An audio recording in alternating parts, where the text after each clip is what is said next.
Hello guys, this is your friend and we are back with a new fanfic. Which is what if when Naruto saw Shizune for the first time and he fell in love with her. And if you enjoy this fanfic then please press the like button and subscribe to my channel for more fanfic like this. And now let's start the fanfic. While the older man radiated patience and a content to simply take in everything around him as he was walking, the young boy walking alongside him had not yet learned the virtue, and made it painfully known to his companion. If his fidgeting around and pulling out portions of his own hair was any indication. "Are we there yet, Ero Sennin?" asked a short 12-year-old blonde wearing an orange jumpsuit of all things. "Don't call me that, you little brat," replied the self-declared super pervert. "We'll be there soon enough. Like I told you 2 minutes ago." This did not placate the young blonde. "But Ero Sennin, I'm hungry. I'm tired. I'm thirsty. I want to learn some awesome jutsus. I want to go on a date with Sakura-chan. I want to." "Enough," yelled Jiraiya, throwing his hands in the air. "I give up. You want something to do, Naruto." Naruto thought his prayers had been answered. Seeing how they weren't close to the next town yet, and Sakura-chan wasn't with them, that meant one thing. "Oh boy, are you going to teach me another awesome jutsu?" Jiraiya frowned at this. "Naruto, I'm already teaching you the Rasengan. That's a pretty darn awesome jutsu, even for me. In fact, why aren't you practicing that right now?" Naruto stuck his tongue out at Jiraiya and proceeded to blow raspberries. Upon stopping, he replied, "But we're walking, Ero Sennin.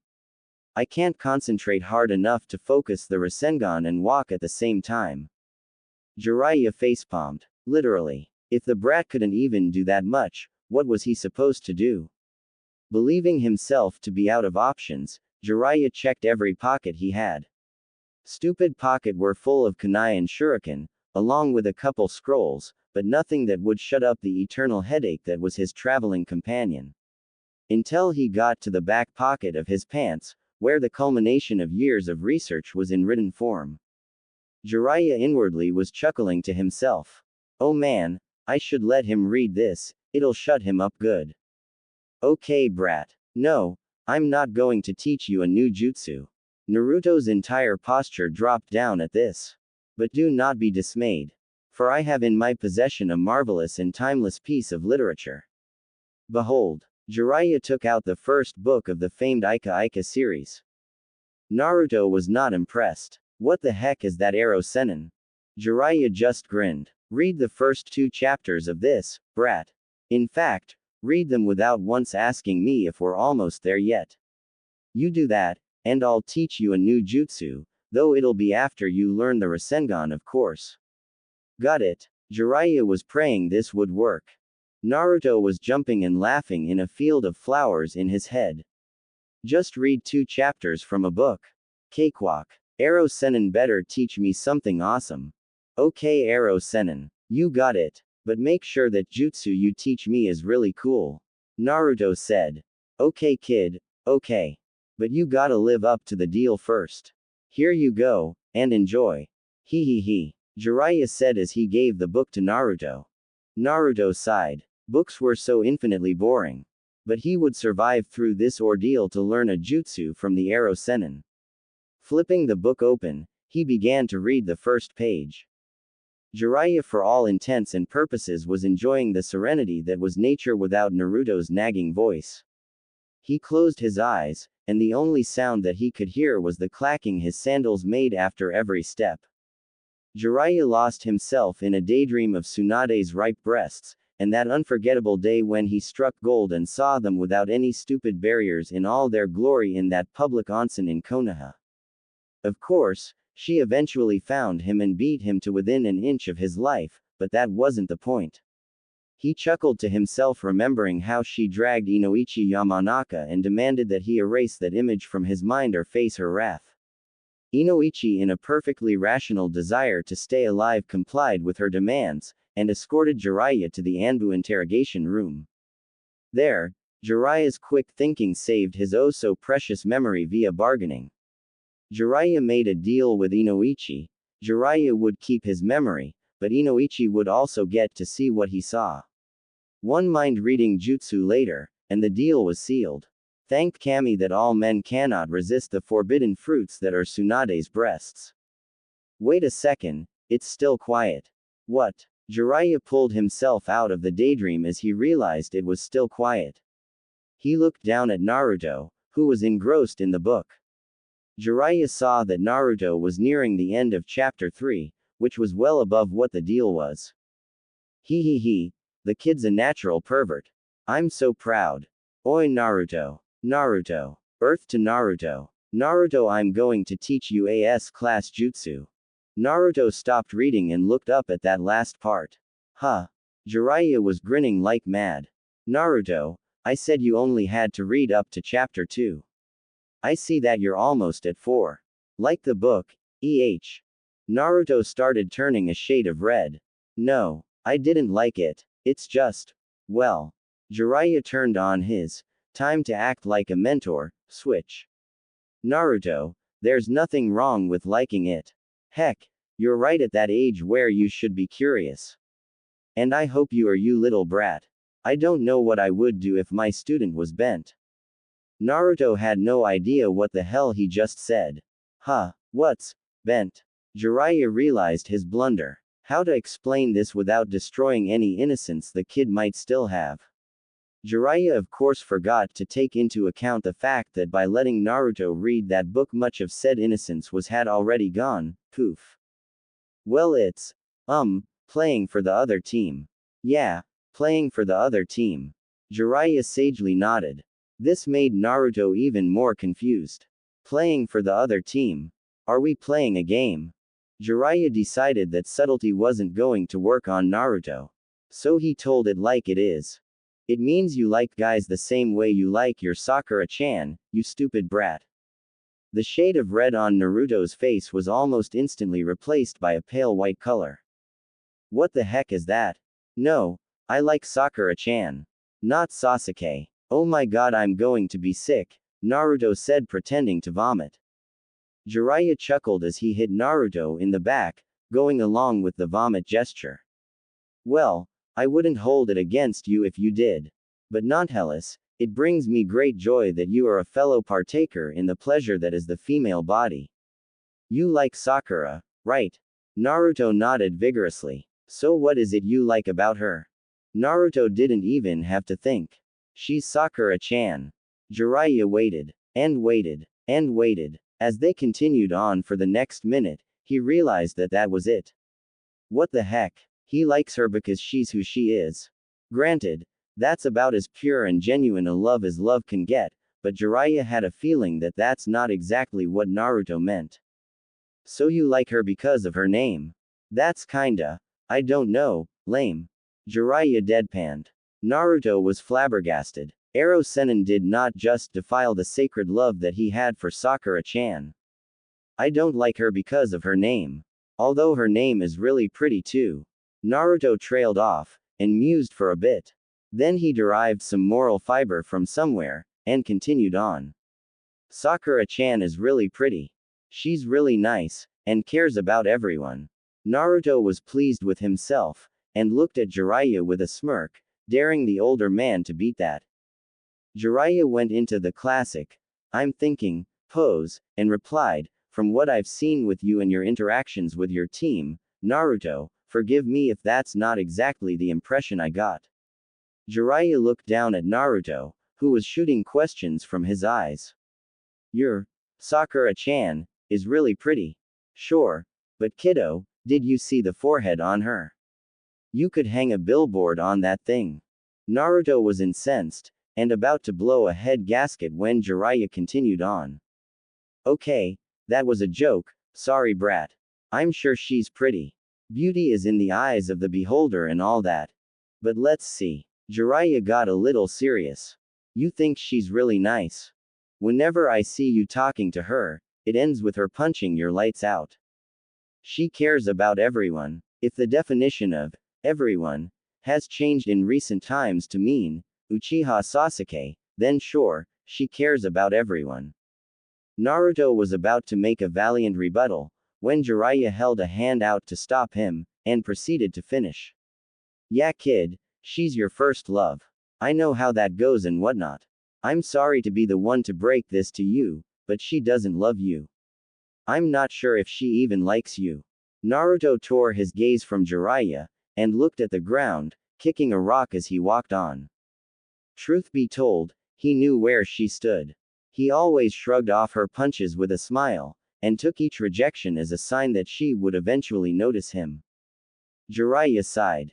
Crushing a first love is always harsh. To do it now of all times probably wasn't the smartest thing he's ever done, but you have to pull rotten teeth out before the entire mouth has to be removed. Doesn't mean pulling out the tooth doesn't hurt though. He decided the brat needed some cheering up. Kid, you want true love? Naruto looked back up again, his facial expression shooting a question at him. Then look no further than my book.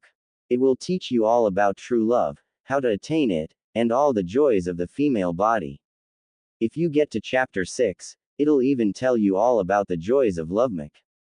Naruto kicked Jiraiya in the shin before that statement ended. Hard. As Jiraiya yelped like a little girl and hopped around while furiously massaging his quickly bruising shin, Naruto chuckled lightly to himself. Stupid Arrow Sennin. You really are a stupid Arrow Sennin, you know that. Naruto was saying, but now with a slight smile on his face. Jiraiya resumed a normal walking gait and smiled, one of his rare genuine smiles. His shin didn't really hurt, but his antics brought a smile to the kid's face. So I'm told, you little brat. Don't worry about it, you're still young. You will come across many more women in your life, all the more because of your association with me, the famed Toad Sage. As a certain Konoha Junin says, you are still in the springtime of youth. Naruto got a vision of Guy and Rock Lee doing their signature thumbs-up pose with their absurdly white teeth outshining the sun. He involuntarily shuddered. Don't remind me, Arrow Sennin. Jiraiya grinned. As he was about to reply, the town was finally visible to them on the horizon. Hey brat, we're almost in town. You want to race to the gate? If you win, I will teach you a stupendously awesome jutsu that will make you a ninja legend. If I win, you have to pay for dinner.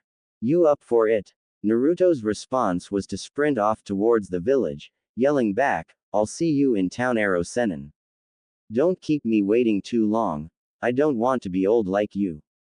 Jiraiya stopped for a second, taking great offense at the verbal jab. Old? I am not old, you little brat. I am in my prime. You merely are too young to see that. Jiraiya nodded to himself at his conclusion, and proceeded to run full speed towards the town. He caught up to Naruto in no time, and passed by him.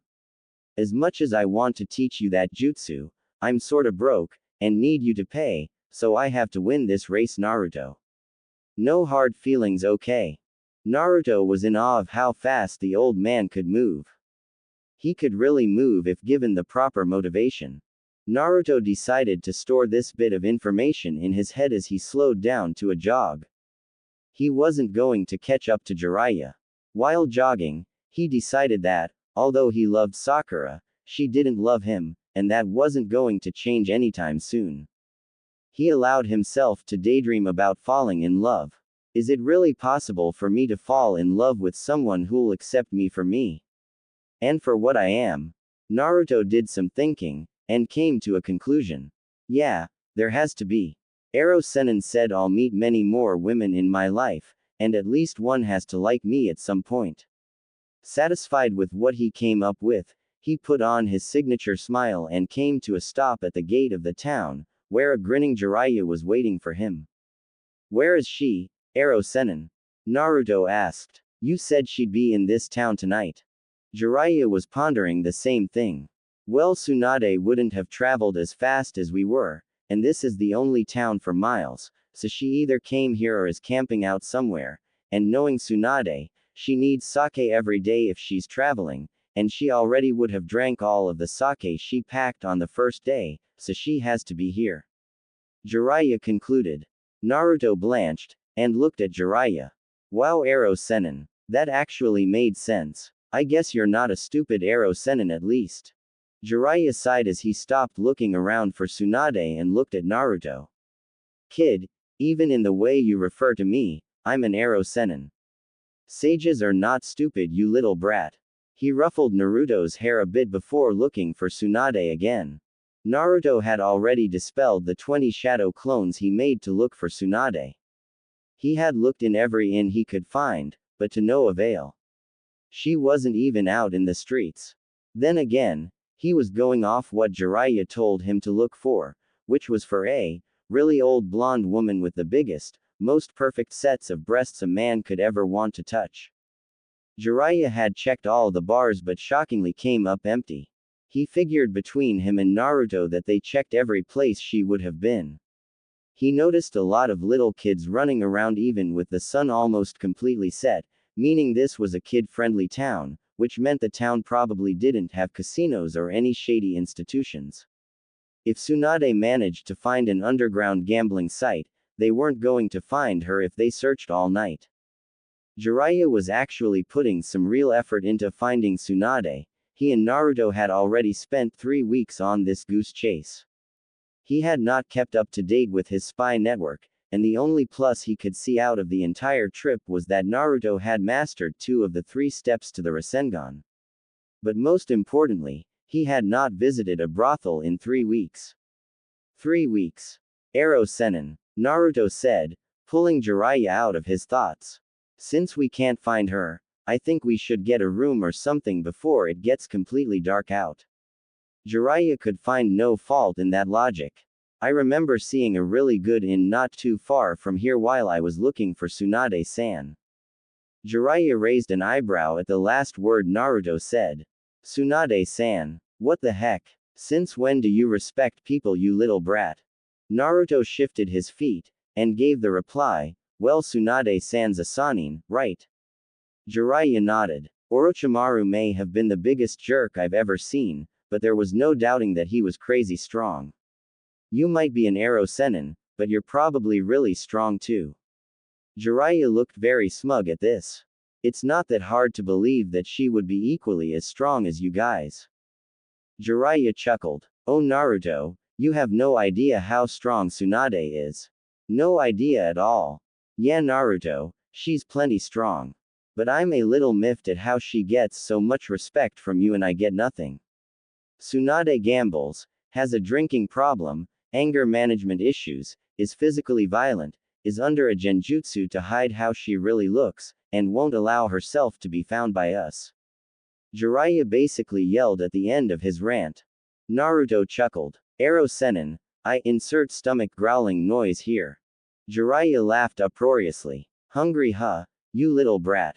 Naruto looked away sheepishly. Yeah, we haven't eaten anything since we stopped for lunch 8 hours ago? Naruto nodded. Okay, well it just so happens that we're standing right in front of a family restaurant. Naruto looked to his left, and wouldn't you know it, they were. He realized that he should pay more attention to what was around him. It certainly would help him in the long run, being a shinobi and all that. Jiraiya grinned when Naruto looked to his left. The kid had no idea that they were right in front of a restaurant. He'd have to use this to one-up the brat later. Well brat, I did beat you to the town, so if you wanna grab some food, let's go. Jiraiya said.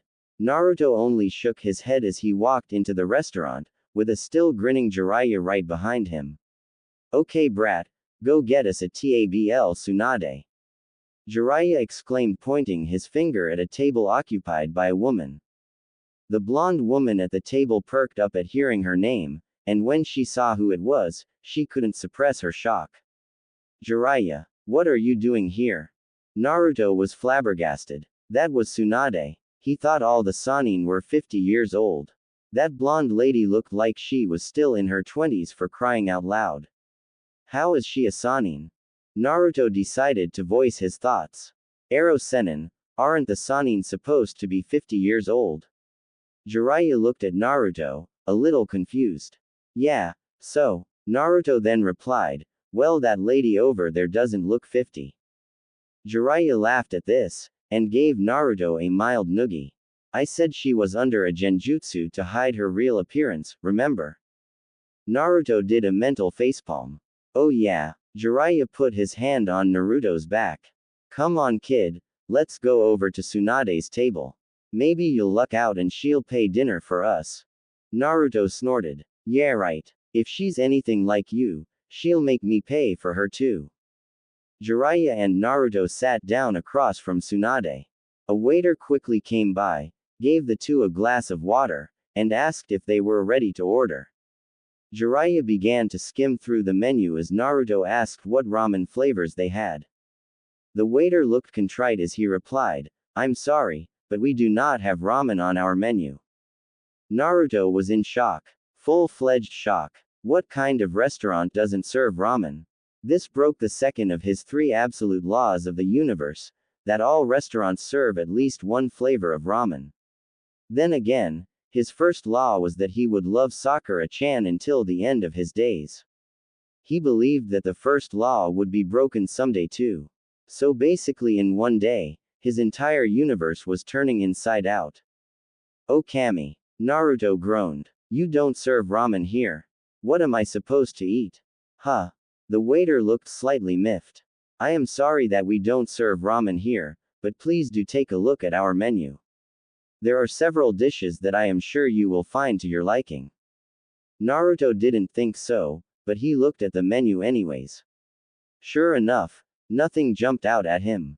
Shaking his head, he began to wonder what he was going to do for dinner. During the entire exchange, Tsunade was slightly grinning to herself. Kami. He looked exactly like Nawaki did. Same attitude too. Nawaki loved tonkatsu as much as this kid seems to love ramen.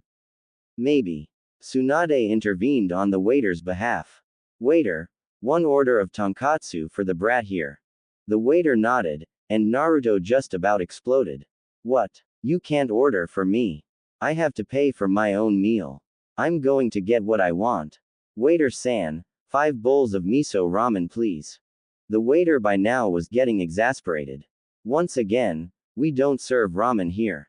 Please do try the tonkatsu. It is a dish that our restaurant does quite well, if I do say so myself. Naruto was about to send a retort when Jiraiya cut him off. Naruto, ever wonder why you're so darn short? Naruto nodded. You only eat ramen, you little brat. You need to diversify what you eat, so you intake the right nutrients so you can grow taller. Healthier too for that matter. Now eat the tonkatsu. Geez, it won't kill you. Naruto leaned back into his seat, clearly unhappy with the whole mess. Jiraiya sighed. I'll pay for your tonkatsu Naruto, so can you enjoy it now? Naruto looked up, and he nodded vigorously. Of course, you're still going to pay for my dinner. Waiter, 3 bottles of sake and 2 orders of curry rice for me. The waiter nodded, and left. Naruto stood up from his seat and loomed over Jiraiya, pointing his finger at him. What the heck Aro Senin? Are you trying to bleed me dry? I had no idea you ate so much, or I never would have accepted that stupid deal. Jiraiya put his right hand on Naruto's head, and forced him to sit down. Geez brat, my meal costs less than 5 bowls of miso ramen, so what's got your panties in a knot? Naruto looked away, mumbling about old perverts needing to get drunk to feel young again. Jiraiya was about to show Naruto how young he exactly was via a painful punch to the face when Tsunade intervened on Naruto's behalf. So Jiraiya, who's the brat? Jiraiya shifted his focus to Tsunade. He's Uzumaki Naruto, the #1 most hyperactive knucklehead ninja in all of Konoha, he finished with a grin. Tsunade perked up at hearing the surname, and looked at Naruto seriously for the first time.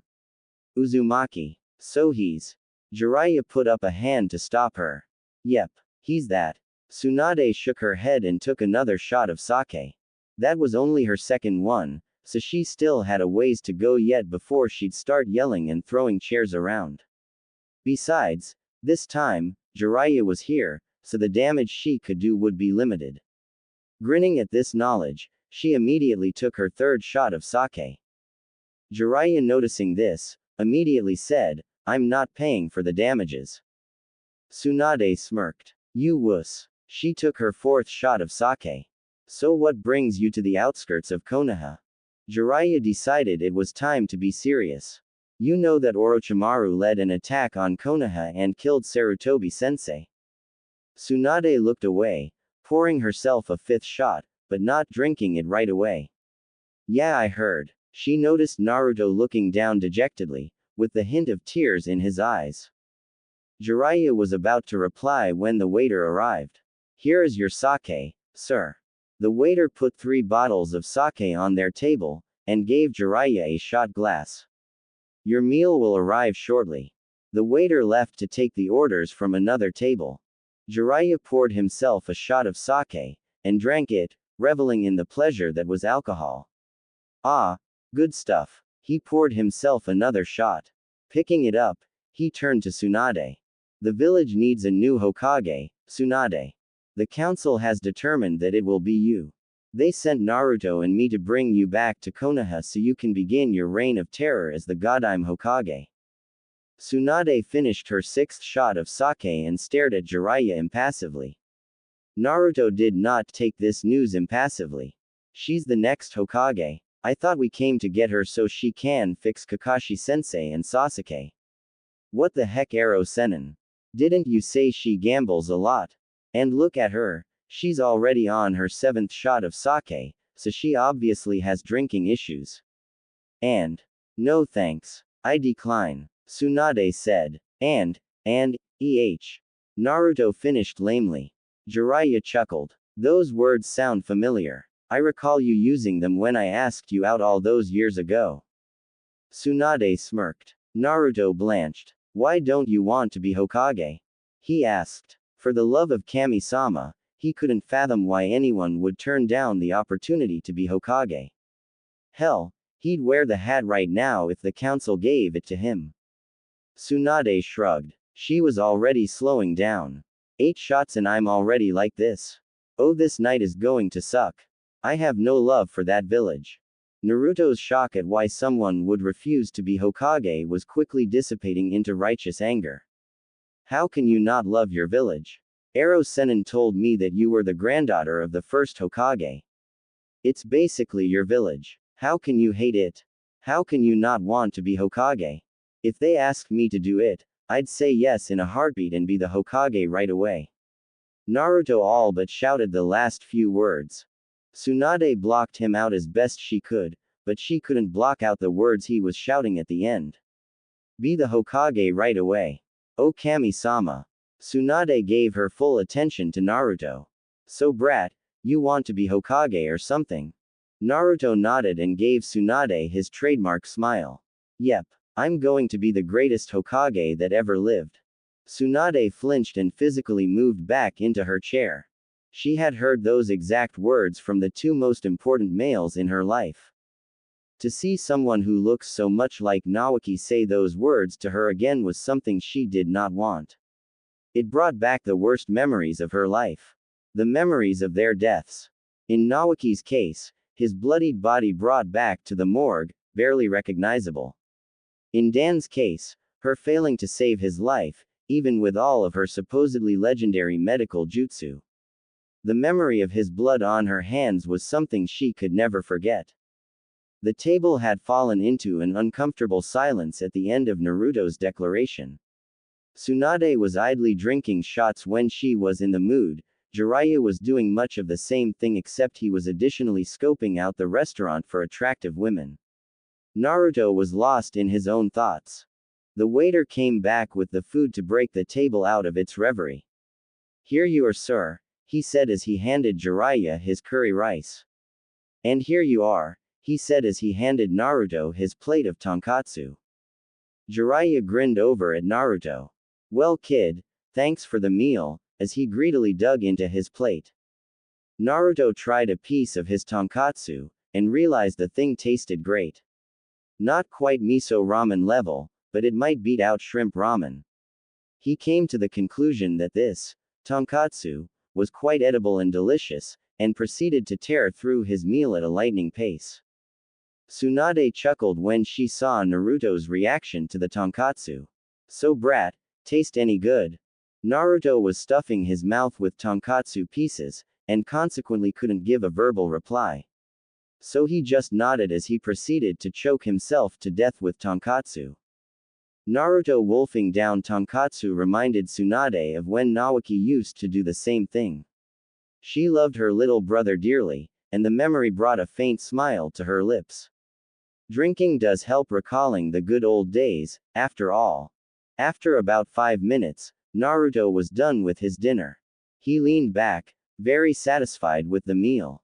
He was nowhere near full, but he decided he'd order some more after he digested what he already ate. Jiraiya wasn't even done with his first plate, but he looked like he was savoring his meal rather than pretend to be in an eating contest. Tsunade was already getting a buzz, and was getting quite bored of just watching the two of them eat. She pulled out a deck of cards, and asked if Jiraiya wanted to play a hand. If she wins, Jiraiya lends her some capital for gambling purposes. If Jiraiya won, she'd listen to what he had to say before telling him no. Jiraiya agreed, and Tsunade began to shuffle. It was then that a young girl with short black hair walked into the restaurant. She had on a black kimono, with a white undershirt. She would have looked perfectly plain had it not been for the small pig cradled in her arms. She looked around, and found the familiar blonde hair that her master had. Tsunade-sama, the veterinarian said that Taunton is perfectly fine, and that there's no need to worry about her leg, she yelled as she ran over to the table. Tsunade looked up during her shuffling. Oh Shizune, Taunton's okay then. Shizune slowed down as she approached the table. She noticed that there were 2 people sitting with her teacher. Upon closer inspection, she realized that the older man was none other than the Toad Sage, Jiraiya-sama, and she proceeded to introduce herself. Jiraiya-sama, it is a pleasure to meet you. Shizune said and bowed. Jiraiya stopped eating for a second to look up at Shizune. He recognized her as Dan's niece. She had grown up a lot since he saw her last 14 years ago. However, he thought she remained a part of the civilian population of the village. He was shocked to see her traveling with Tsunade. His train of thought next led him to his super pervert ways. He checked her out, and was sorely disappointed. Shizune had not filled out at all. She might have been a B cup at the very highest, and had nowhere near the appeal her goddess of a teacher had. Good evening, Shizune, Jiraiya replied. I had no idea that you left the village with Tsunade. I thought you remained a part of the civilian population of the village. Shizune blushed, and gave her reply, absently stroking Taunton's neck while doing so. After Uncle Dan's death, I had no family left in Konoha. Tsunade-sama was the only family I had left. I had no desire to be put into an orphanage, so I begged Tsunade-sama to let me follow her. It took some doing, but I managed to get her to say yes. Jiraiya nodded, realizing that made perfect sense. Dan was a Junin, and there was no way Shizune wouldn't be a ninja. Well Shizune, why don't you take a seat and order something? Shizune smiled. I'd be glad to Jiraiya-sama, though I have a question. Who is that sleeping boy to your right? Jiraiya looked to his right, and wouldn't you know it, Naruto fell asleep. It was pretty late, well past the kid's normal bedtime. He chuckled to himself. Kid's still a little brat. I forget that at times. Jiraiya grabbed Naruto and started to lightly shake him. Naruto, wake up. Wake up you little brat. Naruto proceeded to start snoring. Shizune giggled at this, wondering who the cute little boy was. Jiraiya, realizing his efforts were getting him nowhere, proceeded to pull out the ultimate Naruto alarm clock. He bent over, and whispered in Naruto's ear, all you can eat free miso ramen. Naruto shot up awake instantly, looking around excitedly for the free ramen. When there was none, and he only saw a laughing Jiraiya, Naruto was seething, and said, Ga. Aro Senin, why did you wake me up? And where's my free all-you-can-eat miso ramen? Tsunade laughed out loud when she realized what Jiraiya did to get him to wake up. Shizune's giggles escalated into a soft laughter of her own when she too realized what happened. Turning his head towards Tsunade, Naruto grinned sheepishly. I guess there's no free ramen, huh? Then he turned his head towards the other source of laughter. What he saw was a lightly laughing girl who looked to be a couple years older than him. She had a pig cradled in her arms, and she was wearing a plain black kimono. But that wasn't what Naruto was looking at. No, his attention was fixated on her smile. Her smile was more endearing than any he'd ever seen before. It was full of amusement and warmth. Just by looking at her smile, Naruto began to feel warm inside, and strangely enough, very happy. He couldn't describe what he was feeling. Never in his life had he seen anything so beautiful. Holy cow, who is she? Naruto thought. Shizune stopped her laughing to introduce herself to the little boy. He looked like a deer caught in headlights. Must be because I'm holding a pig in my arms.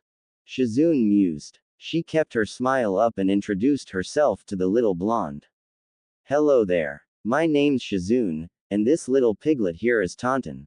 Say hi, Tauntaun. Tauntaun gave a little squeal as a hello. Shizune's smile got brighter after Tauntaun said, hi, to Naruto. Tauntaun was awfully shy, and for her to greet anyone without running away was a major accomplishment. Turning her smile to Naruto, she asked him, and what's your name? Naruto, transfixed by how darn pretty she looked, could only manage his name. Naruto, he said. Uzumaki. Naruto. Naruto-kun Shizune said. Well, it's a pleasure to meet you, Naruto-kun. Naruto had gotten past the shock of seeing such a tender smile being aimed at him, and smiled brightly back at Shizune. It's nice to meet you too, Shizune-san. Naruto replied. Shizune chuckled, and looked a little peeved. Naruto-kun, no need to attach the san. You're making me feel old when you do that. Just call me Shizune. Naruto readily agreed, and was secretly pleased that she had taken to calling him using the kun suffix so easily. During the exchange, Jiraiya and Tsunade were focused on their poker hand. Jiraiya had just traded in 3 cards, getting himself a full house, aces over 9s. He was grinning like mad inside, but managed to look impassive on the outside. He really should have upped the ante on this little bet. Tsunade wasn't the legendary sucker for nothing. Though now that he thought about it, is that title of hers a double entendre? Oh boy, he just done it. He couldn't stop the lecherous grin from exploding out onto his face. Tsunade decided to trade in 4 cards, having flopped nothing except for the ace of hearts. As she went to trade her cards in, she saw Jiraiya's face, and knew the eternal pervert was probably thinking about her in some shape or form. Tsunade shot him an icy glare that promised pain in the not-too-distant future. Throwing her 4 cards down, she drew 4 cards from the deck. She saw that the first 3 cards were the 10, Queen, and King of Hearts. The last card was hidden because of the way she picked them up. Tsunade put on her poker face, but it was difficult to keep up, because adrenaline was shooting through her system faster than Jiraiya can run after getting caught peeping. She then peeled the last card out from behind the King of Hearts to reveal the 2 of Spades. Groaning out loud, because at this point she had nothing, and she knew Jiraiya had something, she threw her cards down and took her 11th shot of sake. Kami, luck is never on my side. Jiraiya laughed wholeheartedly, showing Tsunade his full house. Tsunade narrowed her eyes at his beautiful hand, and resigned herself to her fate. Okay Jiraiya, let's hear the nonsense. Jiraiya was about to start, when he noticed that Naruto and Shizune really hit it off.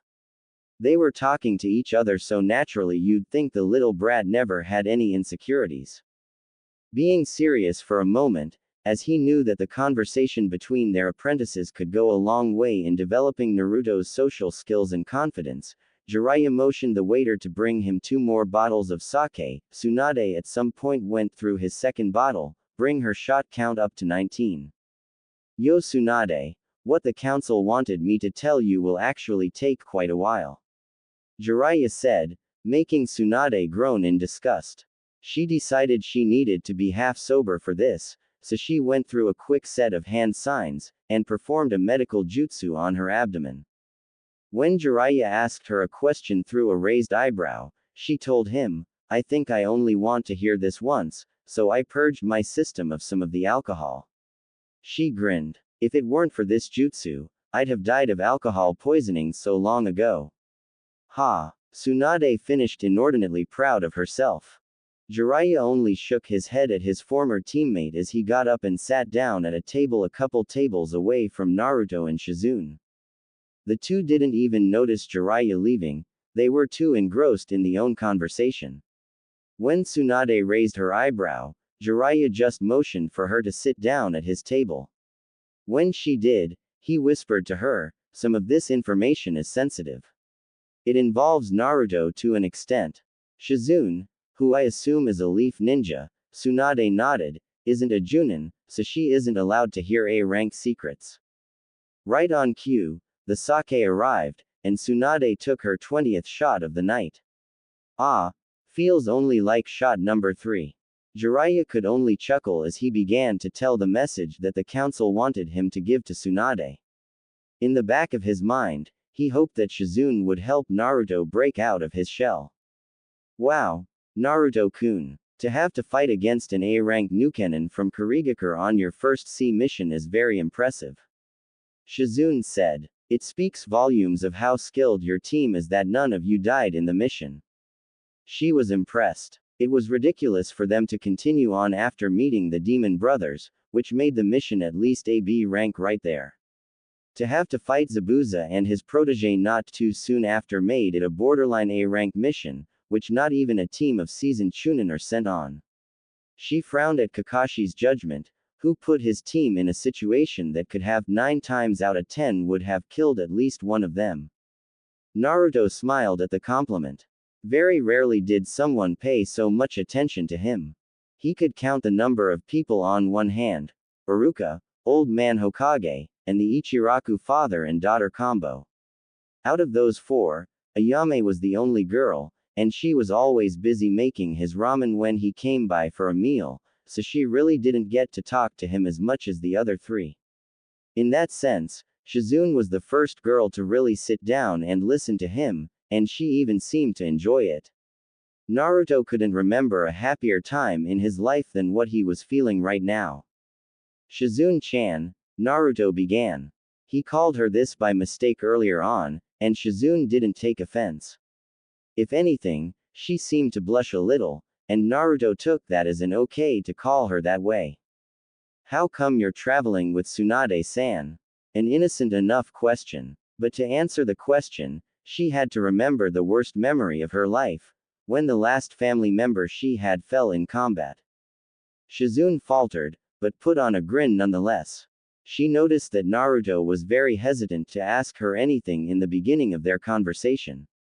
She had managed to get him to be more talkative, and she didn't want to deny him an answer, which she believed would have made him be quiet for good. She didn't want that. She could see the same pain in her eyes that she saw in her own eyes so many years ago. Steeling herself, she began to answer his question. Naruto-kun, you learned about the Third Great Shinobi War in the academy, right? Naruto nodded. He didn't remember much about it. More correctly, he didn't remember paying attention to Iruka while he was lecturing the class about it. But he did remember what the Yondaime did during the war. Naruto hero worshipped the greatest of the Hokages, after all. Sorta. That was the one where Yondaime-sama killed a lot of Iowa ninja and earned the nickname, the Yellow Flash, right? Naruto tried hesitantly. Shizune nodded. Yes, the third war was between Konoha, Kumo, and Iowa.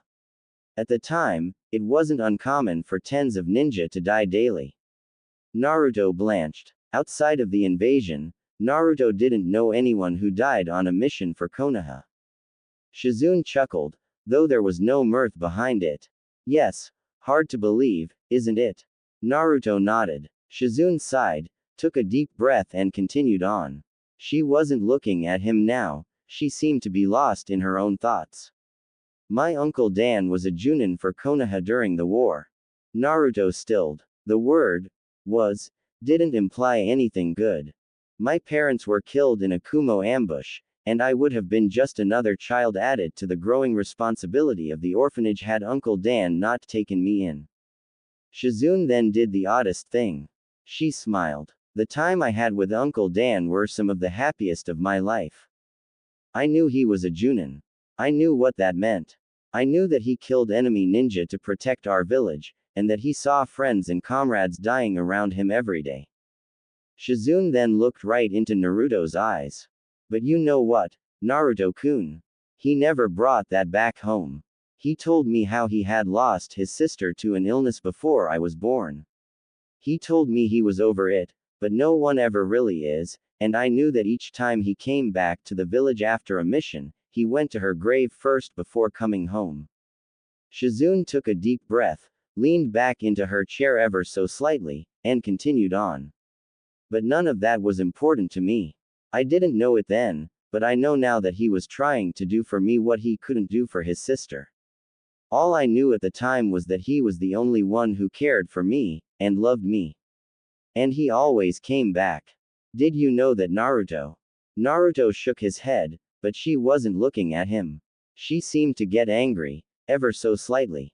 He always returned from his missions. He'd come back well before he said he would, which always made me happy. It became such that I took it for granted, that he'd always come back. Naruto was holding on to her every word. His attention was so focused on her that even Jiraiya would have praised how hard he was concentrating. Shizune had lost herself in her retelling, and almost forgot that she was just supposed to answer Naruto's simple question of why she was traveling with Tsunade. Shizune only meant to give Naruto some background on what happened, but once she started, she just couldn't stop. She had held back her emotions for 14 long years. That was long enough. The Hokage assigned Dan on a mission. Naruto noticed that she no longer called him uncle. It was simple enough. A B rank mission to scout out the borders for a suspected gathering of Iwa ninja. They were supposed to confirm the massing of Iwa troops, and come back with a rough idea of how many ninja were there. Dan's team went the day after. He had already done this mission several times. I didn't even worry about him when he left. She paused. Naruto quickly saw why. She was trying to hold back the tears that threatened to get out. It was a trap, Naruto-kun. Shizune looked at him again and smiled. She managed to hold the tears at bay, but by doing so, had lost control of her voice. Some of their ninja had already crossed the border, and by the time Dan's team reached the border, the Iwa ninja surrounded them. The mission was supposed to last half a day. By the end of the second day, I heard that Tsunade-sama had gone against the orders of the Hokage and took a rescue team to see what happened. She found Dan on the ground. He was bleeding out, and had been for hours. The Iwa ninja tortured him for information, but he refused to say anything. They raped his Kunoichi teammates to death in front of him, and slit his best friend's throat because he wouldn't say anything. Naruto had turned ashen. He was learning real fast that the life of a ninja is not fun and games. He vaguely remembered the bell test Kakashi-sensei gave them, when he told Sakura to kill him or Sasuke dies. That lesson hit home, and he thought he understood the point of the lesson. How naive he was. This was far more horrible than anything he could have even had nightmares of. Shizune shook her head, and took a couple deep breaths to calm herself. He couldn't say anything, Naruto-kun. What Iwa wanted to know was the identity of the Yellow Flash. If he said that, Iwa could have infiltrated the village and killed him in his sleep, or hold his family hostage. And I know you know how essential the Yellow Flash was to being victorious in the war. Naruto nodded, his expression grim. The Yellow Flash earned that title because of a jutsu that allowed him to travel at impossible speeds with a single seal, allowing himself to overpower enemy armies alone.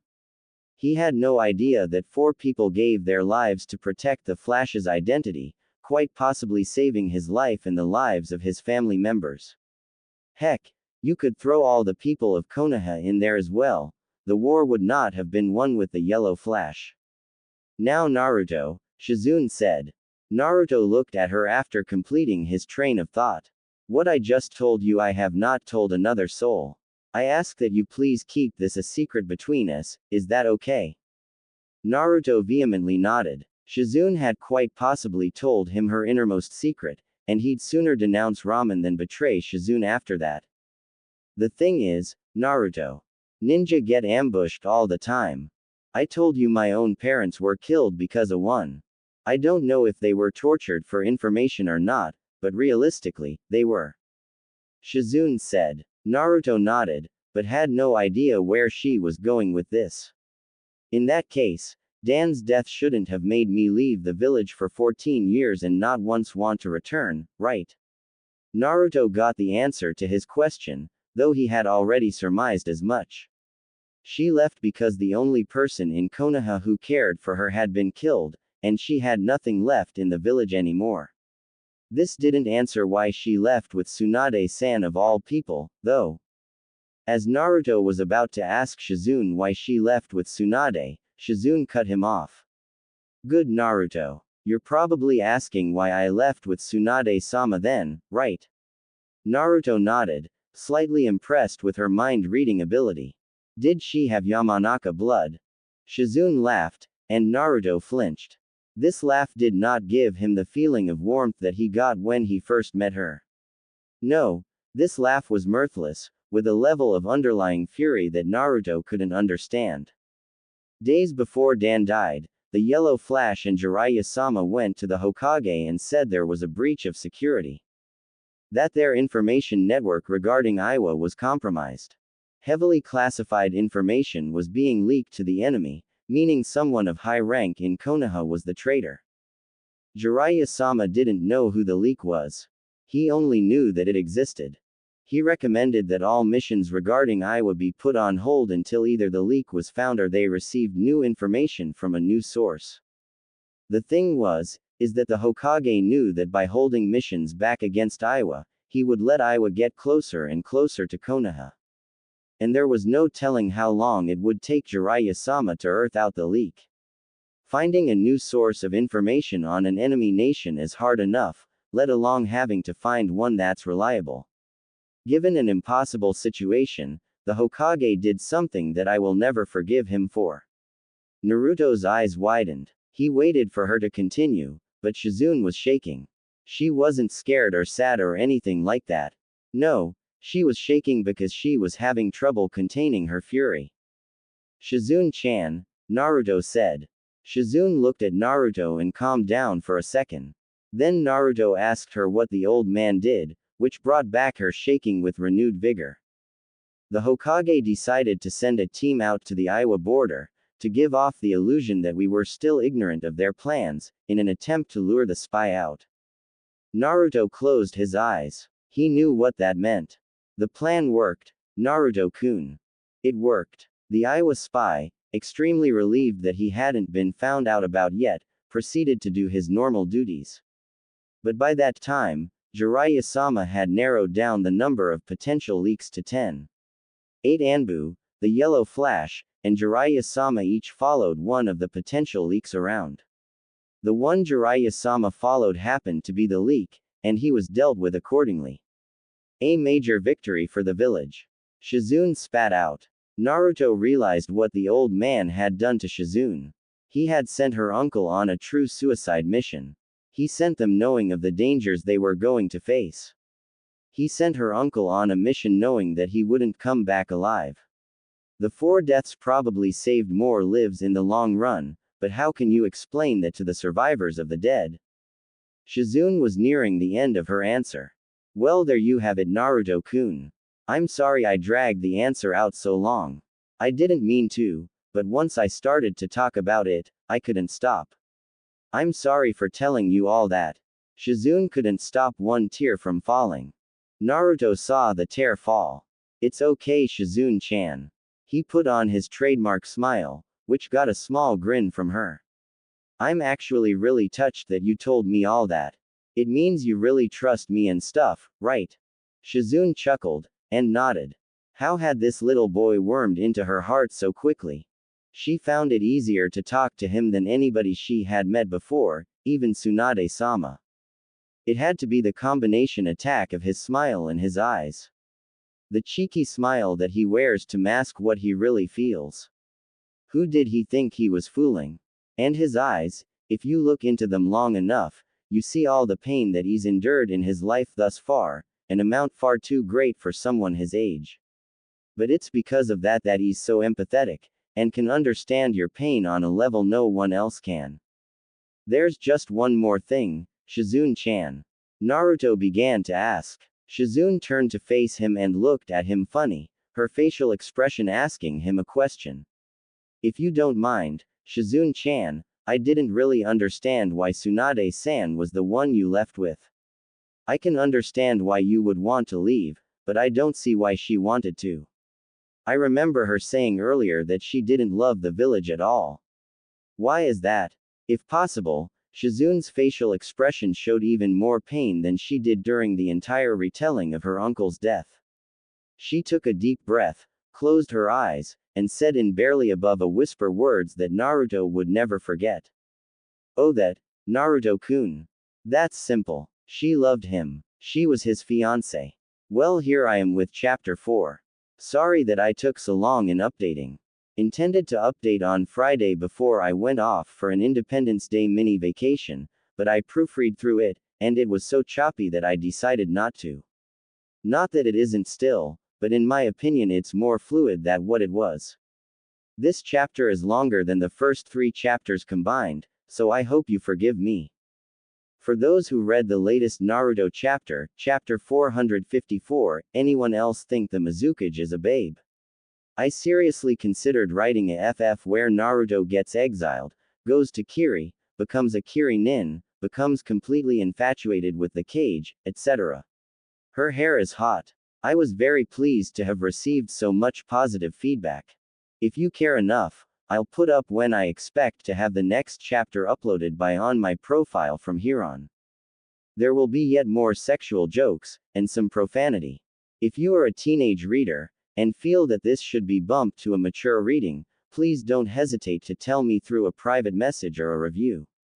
One more thing. I discovered that Naruto had a wiki, should have figured this out sooner, and went to the character profiles. In the manga, Shizune is 28 when Naruto is 12. In this FIC, Tsunade has been out of Konoha for only 14 years, so she was 36 when she left. Shizune left at 5, so she's 19 now. Naruto's 12. Okay, there's the timeline. I should have done my research from chapter 1. I found and fixed more errors from the first 3 chapters again. Hopefully at last it's perfect. Most likely not. Well, that's my opening rant. Here's what you really came here for, hopefully. And there you have it. Tsunade, Jiraiya finished with a heavy sigh. Tsunade did a couple small nods in acknowledgement. Most of what the council had to say didn't interest her at all. They would basically give her everything she wanted while she still lived in Konoha, but that was a given. Nothing was offered to her that she couldn't get for herself if she became the Hokage. No, the only thing that interested her was when Jiraiya began to talk about Naruto. She had heard about Jinchuriki during her travels. She knew that they would be scorned, ridiculed, and basically outcast from society. So the fact that Naruto seemed to be as happy as he was and more or less sane was of some interest to her. But even that was currently nowhere near as interesting as the conversation going on a couple of tables from them. Jiraiya may have been telling her what the council said, but both of them had their attention focused on Naruto and Shizune. Jiraiya remembered that day. For him, he understood where Sarutobi-sensei came from. The Hokage had to sacrifice a few to save the masses. The leader of a village had to look at the big picture. He never did tell this to Tsunade, because he knew she wouldn't listen, and frankly, he wasn't sure if he could have either if he was in her shoes. Tsunade was stunned. Shizune had never even spoke to her about that day. During the retelling, memories of her time with Dan flooded through her brain. The first time they met, their first date, their first kiss, the time she gave him her grandfather's necklace, their first night together, and lastly, the best out of all of them, the time he went on one knee, held out a ring, and promised to love her always. Tsunade faltered. She still missed him. In the dead of night, her thoughts always trailed back to him. And that day. Oh, did she hate that day. Her sensei sent her fiancé to his death. He later told her he did it for the village. That was absurd. Dan needed to die to save the village. And the villagers, they cheered so loud when that spy was executed. They were cheering for an event that occurred because of Dan's death. They were cheering for something Dan had to die for. He also died to protect the identity of Minato Namikaze, the genius prodigy that Sensei was grooming to be the Yondaime Hokage. Her fiancé died to protect the man who would eventually give her missions. The man who would become her leader. The man who took the title Dan had worked to get his entire life. No, she wouldn't do that. To do anything of the sort would be an insult to Dan's memory, and more importantly, of their relationship. To her, Sarutobi Sensei and the entire village had essentially betrayed her. She couldn't live in Konoha any longer. She had found Shizune waiting for Dan at his house. He had mentioned Shizune to her in passing. The expression Shizune made when she told the little girl that her uncle wasn't coming back this time was something she would never forget. She managed to convince Shizune to follow her, after promising the little girl that she would never leave her. Both of them left Konoha 1 year before the Second War ended, and they hadn't gone back since. While sorting through her memories, Tsunade noticed Naruto walking over to her table. Ero Senin, I'm really tired. Shizune-chan's really tired too. Can we leave now? Jiraiya noticed that Naruto was indeed tired, as he was barely stifling yawns, and his eyes were drooping. Then he looked at Shizune. She looked emotionally spent. Her eyes were puffy from the few tears she couldn't hold back, and her posture could have represented exhaustion on a motivational poster. Deciding that everyone could benefit from some sleep, he himself had taken far more shots of sake than he was used to. Keeping up with Tsunade was so difficult. Jiraiya gathered Naruto and Shizune and hand-signaled Tsunade to follow him to the nearest inn.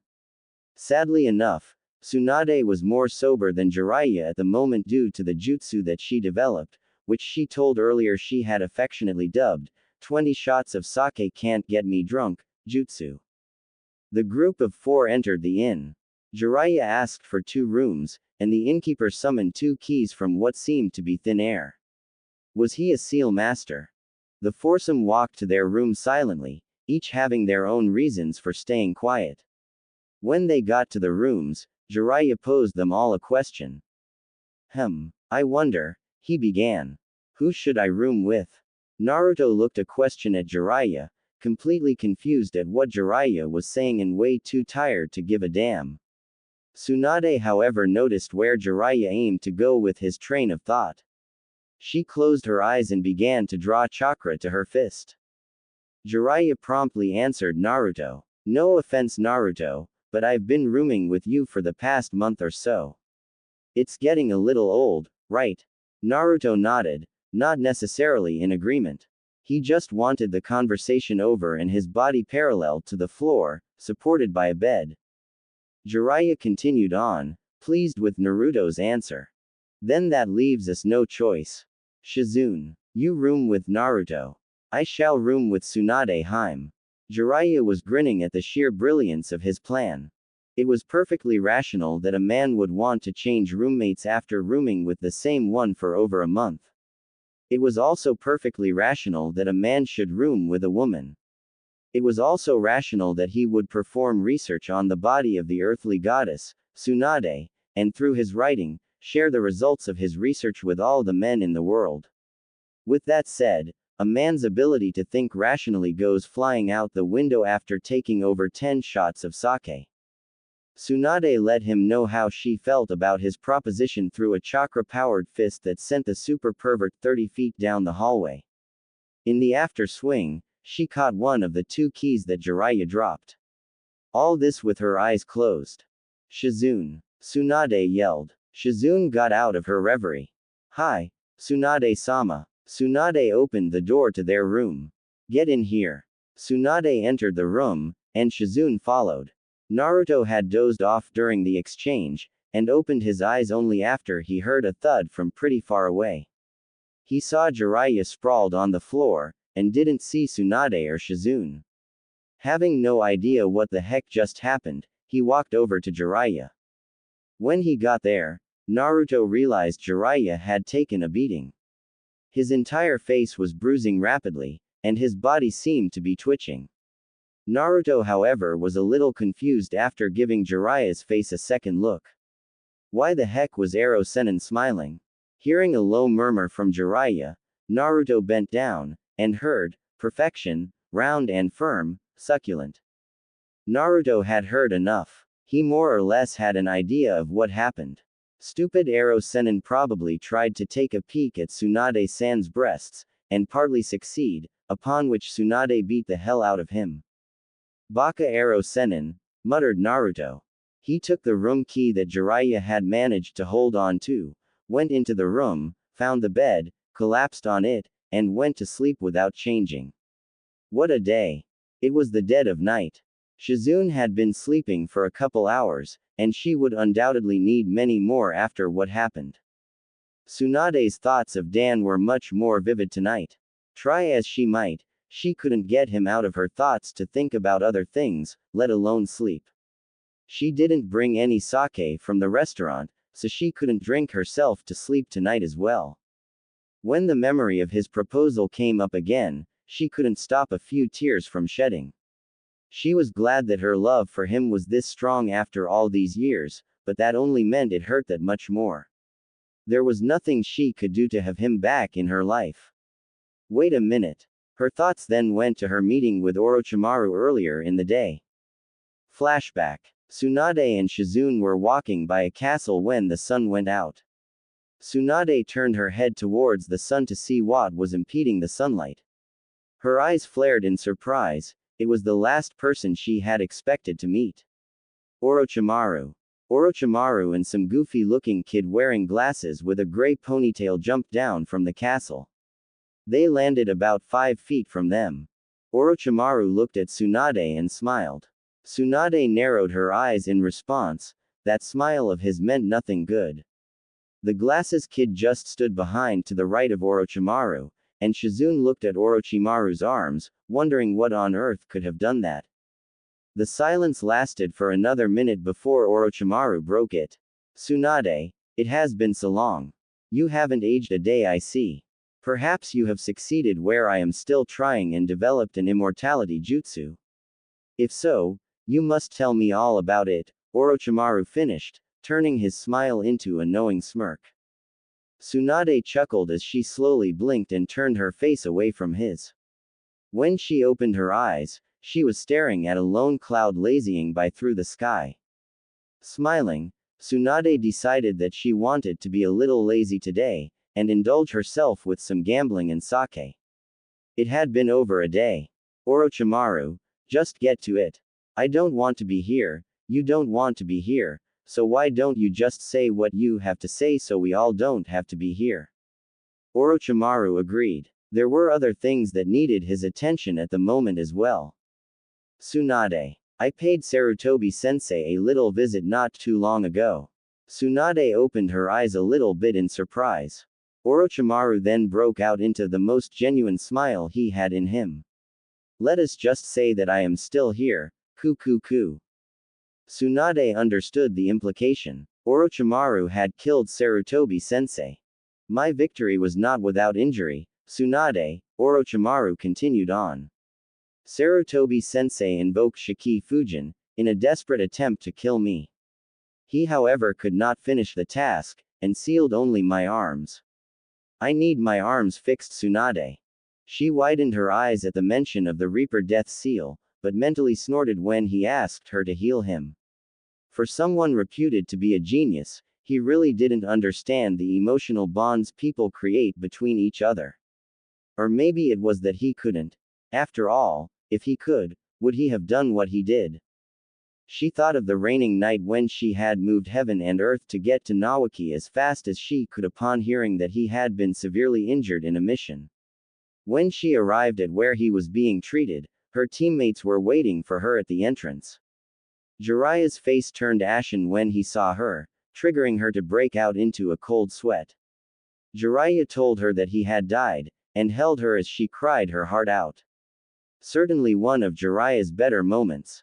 But not Orochimaru's. All that snake-loving Git did was tell her that they had trouble identifying him due to the sheer amount of blood and damage to his face. He did that with a smile. He couldn't contain his mirth for what he told her next, that they couldn't even identify him through fingerprints because both arms were torn off. Bring her consciousness back to the present, she gave Orochimaru a once-over. His arms were an unnatural black. If they were sealed off, then that meant that they were basically a tumor to his body. He would soon begin to feel the effects of necrosis, if he hadn't already begun to experience them. Running through the symptoms of necrosis quickly in her head, she smiled when she got to intolerable pain. Misinterpreting her smile as a yes, Orochimaru grinned widely and walked towards her when Tsunade calmly replied, "No thanks. I decline." Orochimaru had a dumbfounded look on his face and immediately stopped advancing towards her. He almost looked hurt. Then she realized she had a golden opportunity to get back at him for what he said about Nawaki so many years ago. Oh, this is going to be fun. Orochimaru paled, he turned a fainter shade of white. Tsunade. What? She cut him off. I don't even recognize your arms. I mean, they're so black and all. Can you even do jutsus anymore? She then laughed out loud to her heart's content, and proceeded to walk away, leaving a very confused Shizune to wonder what just happened. He was somewhat miffed at her response, and a little bit surprised that Tsunade, who many years ago was little more than a fangirl towards him, would refuse this opportunity to help him. He didn't expect this reply from her. Quickly trying to come up with a solution, Orochimaru gave Tsunade an equally bright smile when he realized that he could offer her something he knew she couldn't refuse. Heal my arms, Tsunade, and I will give back to you the two men in your life that you loved more than life itself. Tsunade flinched and immediately stopped smiling. Shizune gave Orochimaru a vicious glare and prepared her Senbon for an attack. Orochimaru grinned. This had the exact effect he wanted. I will say it again, Tsunade. Heal my arms and I will give you your little brother and fiancé. Tsunade narrowed her eyes and bared her teeth in anger. Shizune lost her cool and fired off two quick Senbon at Orochimaru, who blocked it with his arms by turning his body. They flopped around uselessly, but had managed to stop the attack. Orochimaru grinned. First time these useless arms were of service, I didn't even feel that. His grin quickly faded as Tsunade threw a punch into the nearby wall, leaving nothing but dust. Her eyes held nothing but repressed fury as she quietly said, "Don't with me, Orochimaru." Never one to let others have the last word, Orochimaru chuckled and left her with a parting shot. Don't forget, Tsunade, I know all about you. More so than anyone else alive. Probably. Tsunade's eyes narrowed once more. Let us not forget that I know of your one weakness. Orochimaru said as the blood trail from his arms had finally gotten to his fingertips and fell onto the ground. Tsunade, noticing the blood, instantly paled, and went down on her knees, shaking and holding herself. Kabuto's left eye raised up in surprise. Hematophobia. This is most surprising. For a medical ninja to be afraid of blood. Kabuto shook himself out of his thoughts, and addressed the shaking Tsunade. Tsunade-sama, for us to bring back your brother and fiancé, we will need 2 bodies. Please have them prepared in 2 days. We will meet you in the grassy fields to the east of the next town. Kabuto poofed out of existence and Orochimaru sunk into the ground, leaving behind a shaking Tsunade and a troubled Shizune. End flashback. She had never even considered taking the offer. As if that snake would ever live up to his end of the bargain. But as it was, she was an emotional wreck at the moment, and wasn't thinking clearly. She surprised herself by leaving the room through the window. She began to walk around the town. All the children that made the streets so lively earlier on had gone back home. The streets were quiet now. There were hardly any traces of life. There wouldn't have been any, if it weren't for her and 2 drunk men being ushered out of a bar by the owner. Get out and stay out. You are no longer welcome here, yelled the owner as he slammed the door in the taller drunk's face. The two drunks beat on the door for a couple seconds, yelling incoherent gibberish. They quickly grew bored, and proceeded to walk down the road. Well, not walk, so much as stumbling and bumping into each other every other step. They had managed to get about 10 steps down the road before the taller one collapsed on the shorter one and they both fell asleep where they fell. Tsunade walked over to the two drunks. They reeked with the smell of sake, but this wasn't anything she wasn't used to. She gave them a closer inspection. They were some ugly-looking men. Their hair looked like it hadn't seen water in months, and shampoo in years. They had some grotesque-looking scars on their faces. They probably got cut there in some fight, and didn't bother to wash it out, which triggered an infection. Both men were seriously overweight, and wore little more than rags as clothes. Tsunade did not find the view pleasing. Even Jiraiya's better looking than these two worthless drunks. Then it hit her. Two drunks. Two sorry excuses of human beings who probably went from town to town, stopping at local bars, ordered a ton of food and sake, got roaring drunk, and had the owners kick them out to avoid having to pay. She played her meeting with Orochimaru back in her head. Her thoughts then raced through all the memories she had of Dan and Nawaki. She could do it. She could have them back in her life. The only cost would be these two drunks, which no one would miss. Tsunade stared at the drunks for a good 10 minutes. In that time, the taller drunk had started to drool, and it ran down his face and into the shorter drunk's open mouth. Gross, thought Tsunade as she waged a war with herself on what she should do. Another 10 minutes later, Tsunade's face suddenly went blank. The war had been won. She silently drew a kunai, and began to walk toward the two drunks. Tsunade-sama, what are you doing? Said a feminine voice. Tsunade flinched, and looked to her right, in the direction of the inn. There stood a girl wearing a dark kimono and a white undershirt. Shizune. Tsunade quietly put her kunai away. I was going to break in, and steal some sake. I had trouble falling asleep, and some sake would have done the trick, she replied. The drunks had collapsed in front of a bar of all places. Oh well, it made for a perfectly plausible story. Shizune nodded, which Tsunade noticed. Even in the dark, her eyesight was superb. Tsunade-sama, you know breaking into a bar is illegal, she began. If you wanted some sake, you know that I have an emergency stash of sake for dire situations. Tsunade was genuinely confused. But I thought I went through that stash the second day we left grass country. Shizune smiled. This time, Tsunade did not notice. Oh that's not the emergency stash. That's the, I know you didn't pack enough sake and you're going to cry about it later, stash. The real emergency stash is something you are ignorant of, so that it is used in truly desperate times, she finished as her smile turned into a grin. Tsunade took a deep breath and lowered her shoulders in relief. How like Shizune, to prepare so well. She knows me better than anyone. Okay, I won't break into the bar. Tsunade said. Shizune nodded, and proceeded to head back to the inn. She stopped when she realized that Tsunade wasn't following her. Turning around, it looked like Tsunade was checking the drunks to make sure they wouldn't die of alcohol poisoning in the night. Shizune waited for Tsunade to finish, but Tsunade said, Shizune, you head back first to the inn. I'll be there shortly. I promise, she added as an afterthought.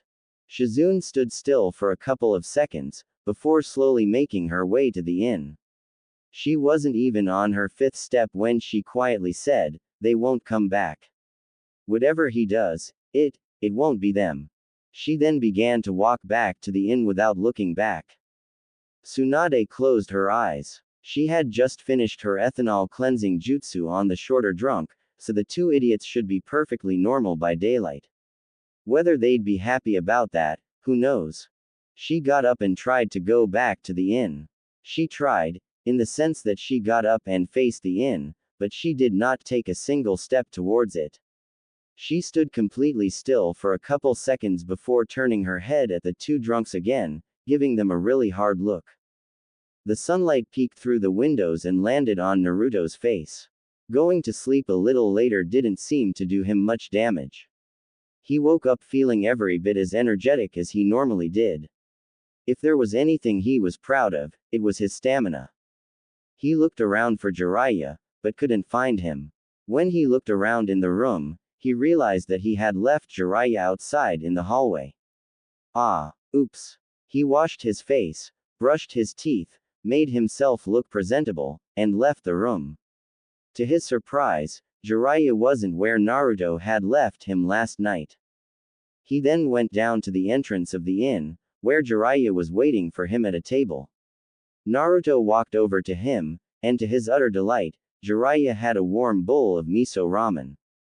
Naruto was salivating, and could only form the words, miso, ramen, me, want, before he took a breath, and smelled the ramen. That was the breaking point. He could wait no longer. He all but dive-bombed into the noodles, barely picking up the chopsticks before tearing into the ramen with a frenzy. Jiraiya chuckled as Naruto began to choke from trying to eat too much at once. He hit Naruto a couple times on the back, as he told him to slow down. Naruto growled in response, but did slow down a bit. Jiraiya procured a cup of water from seemingly nowhere, and gave it to Naruto, who took it eagerly. In less than 3 minutes, the bowl was completely empty. You could have washed the bowl 10 times, and it wouldn't look as clean as it did right then. Naruto burped, and let out a satisfied sigh.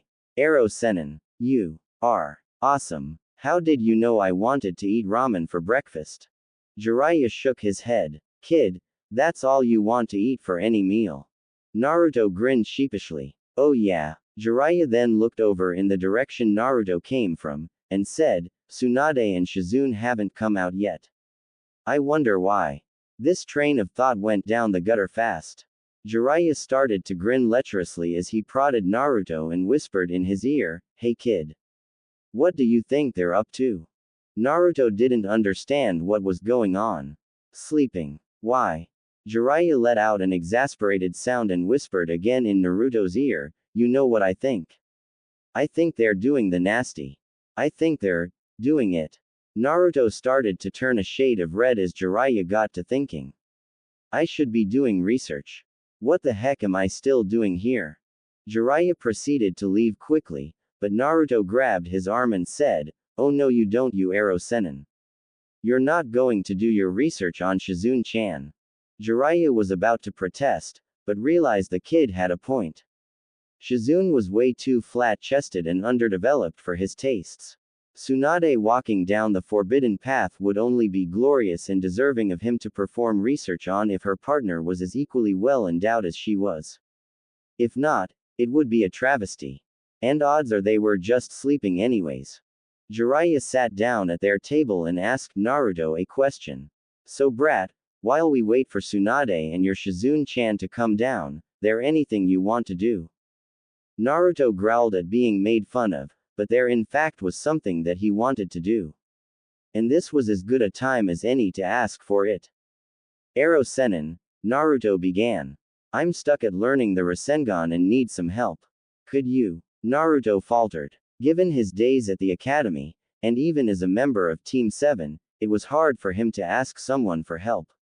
Naruto took a deep breath, steeled himself, and put his heart on the line again. Could you help me out?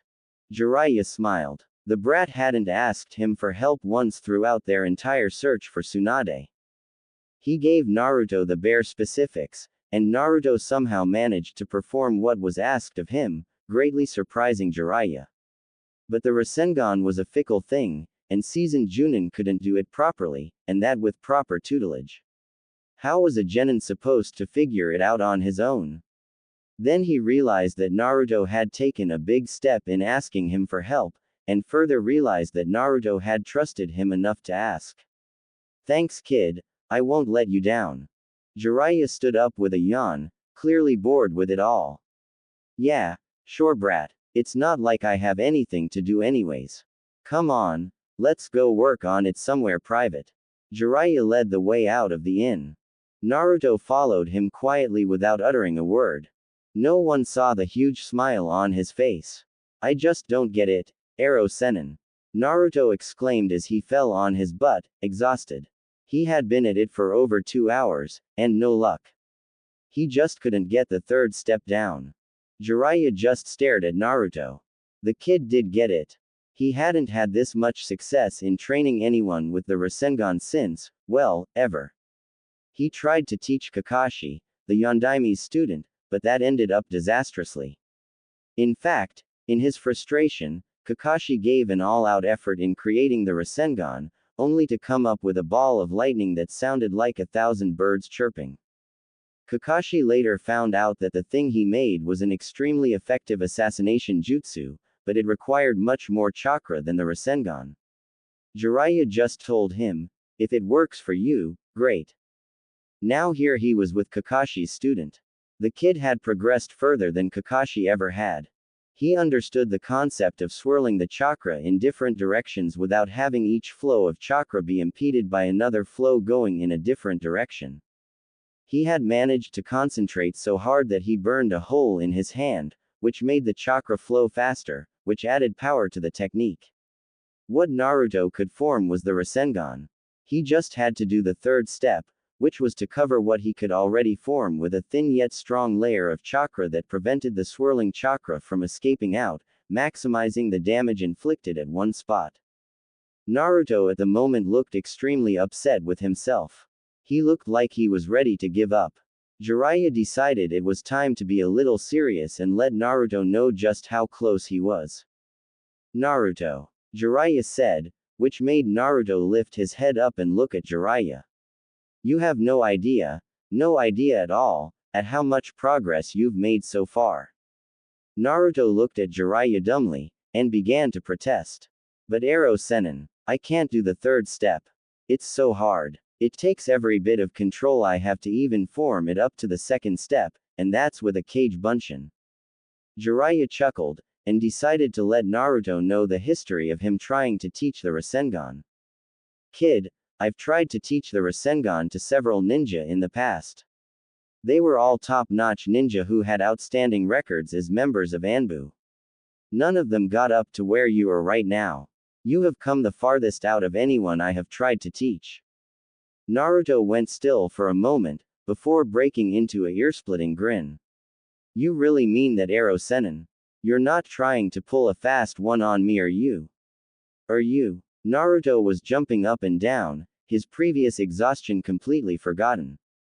Jiraiya laughed out loud in a manner similar to a fat dude who climbs down chimneys and gives free presents near the end of each year. I kid you not, Naruto. It's the truth. Naruto started jumping around faster, ridiculously pleased with himself. Jiraiya began talking again. But, I did say that the third step was the hardest part. Naruto stopped his jumping, and mumbled something about ruining his moment. The third step isn't the hardest part conceptually. It's in fact, the easiest to understand. It's just the hardest to do. There's nothing you can really do to learn it faster. It basically comes down to chakra control, pure and simple. If you have the control, you can do it. If not, you can't. That's all there is to it. Naruto looked down at the ground upon learning of this. So this means I can't do it, huh? He was blinking back tears. I tried so hard to learn this, Ero Sennin, I really did. I thought I could do it, but now you're telling me that I can't. Jiraiya chuckled, and ruffled Naruto's hair a bit before giving his reply. I didn't say you can't learn it ever. I meant that you can't do it now with your current level of chakra control. All you have to do is work really hard on your chakra control. Practice tree climbing until it becomes second nature for you to do so. Practice water walking until it's no different to you than it is to walk on solid earth. Practice holding a leaf to your head until you don't even realize that you're doing it. If you work on your chakra control, there is no way in hell that you won't be able to use the Rasengan someday. Jiraiya finished confidently. Naruto looked at Jiraiya with awe. He could still learn the Rasengan. And not only that, the Arrow Sennin gave him some additional training that would help him become Hokage. In a couple sentences, Naruto's respect for the Toad Sage had rose several notches. Jiraiya laughed wholehearted at Naruto's expression. Yeah, I only teach the best you know. Naruto grinned. I think Tsunade and Shizune are definitely up by now. Heck, it's almost lunchtime. Knowing her, she's at that restaurant again on her 30th shot of sake. Let's just go there first. I'll bet you she's there. Naruto chuckled and shook his head. 30 shots by lunch. Holy crap. Sure enough, Tsunade and Shizune had woken up, and were currently eating lunch when Jiraiya and Naruto had entered the restaurant. Shizune, upon noticing Naruto, gave him a warm smile and waved for him to hurry up. Naruto hesitated just for a second before breaking out his trademark smile and hurrying over to her. It looks like she's okay. Jiraiya chuckled. Young love, how sweet it is. He briefly wondered if, in a couple years, he would be performing his research on the two of them. He then looked at the two. One was a hyperactive midget and the other was a reserved older woman. Nah. Naruto took a seat opposite of Shizune. Naruto-kun, I ordered 2 plates of tonkatsu for you. I saw that you were hungry after only eating one last night. Shizune said. Naruto was extremely pleased. She understood that he wasn't completely satisfied with 1 plate, and she had ordered ahead of time, so that it would get here much sooner. Naruto only had to wait a couple of minutes until the waiter brought the tonkatsu. Very hungry from training for the past 2 hours, Naruto dug into his plate with vigor. Shizune chuckled when she saw how eagerly he was eating. She poured some water into an empty glass, patiently waiting for him to start choking on his food from eating too fast. On cue, Naruto began to cough, and she gave him the cup of water, for which he was extremely grateful. Ah, phew, I coulda died there. Thanks Shizune-chan, Naruto said before he renewed his attack on his plate. Shizune had already finished her meal and was quietly sipping on a cup of tea while amusing herself by watching Naruto eat. Tsunade and Jiraiya were quietly chatting about some of the finer details about what they talked about last night. Once that was done, she asked where the hell he was this morning. Jiraiya, Tsunade began. Shizune and I waited over an hour for you two to show up.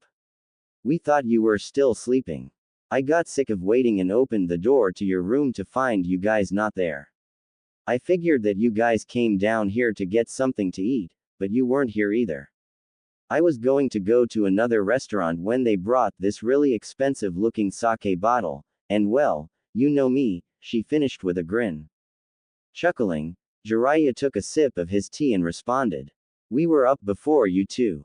I already ate, and I found some miso ramen that someone threw away, and I gave it to Naruto for breakfast. Naruto stopped eating for a second to look at Jiraiya in utter shock while Shizune narrowed her eyes at Jiraiya in distaste at what he had done. Laughing out loud, he told them it was a joke, and would Naruto please learn what a napkin was. He turned his attention back to Tsunade. I was teaching Naruto a jutsu while we were looking for you two. He almost has it, but he got stuck at a certain point. He asked me for help, and I went out trying to help him out while you were snoring the day away. Tsunade punched Jiraiya on the top of his head. I do not snore, you peeping bastard. While Jiraiya was massaging his scalp, Tsunade asked him, so what about this technique is he having trouble with? Jiraiya grinned and said, oh, he isn't having trouble with the jutsu, per se. It's just a matter of chakra control. He's still too young to have the control he needs to use this jutsu. Tsunade began to laugh loudly. Very loudly. It actually took her around 20 seconds to quiet down. Jiraiya didn't understand what exactly was so amusing. What's so funny? Tsunade, who had just about stopped laughing, replied, the brat has crappy chakra control. I've never heard of a Hokage wannabe who even had average chakra control. There's no way he can ever be Hokage. Naruto's head shot up, and Shizune looked reproachingly at her sensei. Tsunade-sama, she began, but Naruto cut her off. Ero Sennin said that no one had the chakra control needed to use this jutsu when they were my age, he said monotonously. Shizune turned to look at Naruto, surprised at his tone of voice. Tsunade herself was surprised. She expected the kid to blow up and start yelling about how he was the greatest or something stupid similar to that. Heck, Naruto startled himself with his answer. Tsunade quickly recovered. Hey brat, I don't know what Jiraiya is thinking, but Shizune here had enough chakra control to be a hospital medic nin when she was 13. Naruto flinched. Sakura had mentioned things about medic nin to him in the few conversations that she didn't do him physical harm. Did she want to be one? Medic nin were at least Chunin level ninja who had extremely high chakra control. They specialized in medical jutsu to heal combat wounds, or treat patients in a hospital. So it is possible for ninja my level to have very high chakra control, Naruto thought. The Hokages were nothing but the best, and I have a long way to get there, he mused. Shizune gave Tsunade a very hard look while Jiraiya inwardly was fuming at Tsunade. Shizune had high chakra control for her age because her chakra reserves weren't anywhere near what Naruto had.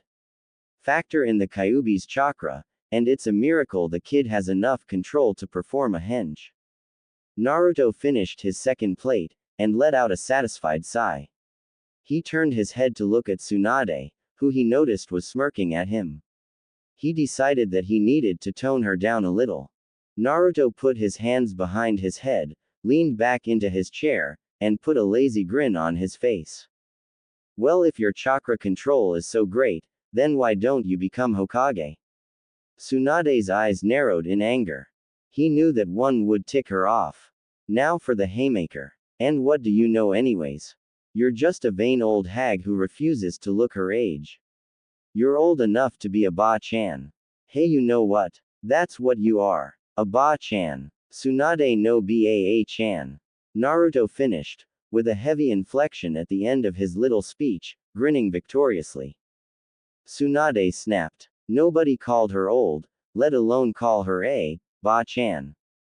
Realizing that she was imagining his very slow and painful death, Tsunade shook her head, got up, and pointed at the door of the restaurant. Outside. Now, was all she said.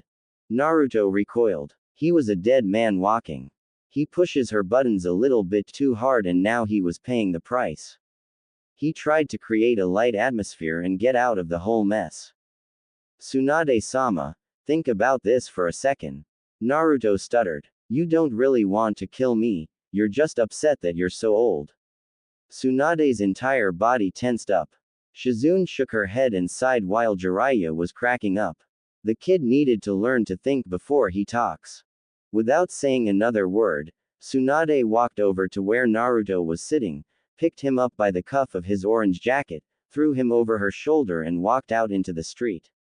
Naruto tried valiantly to break free and run for freedom, but it wasn't going to happen.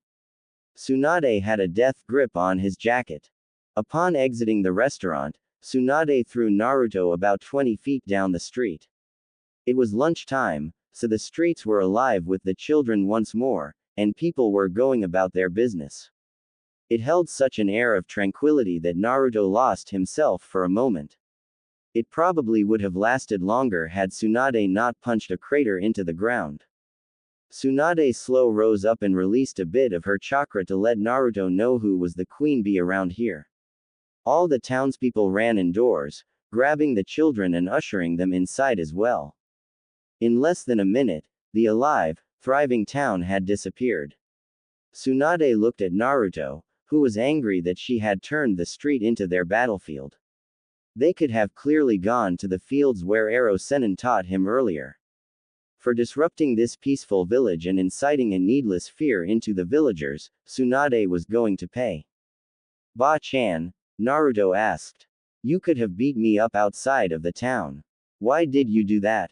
Tsunade was quickly getting tired of the way the little brat was addressing her. I couldn't wait long enough to beat your head in, she replied.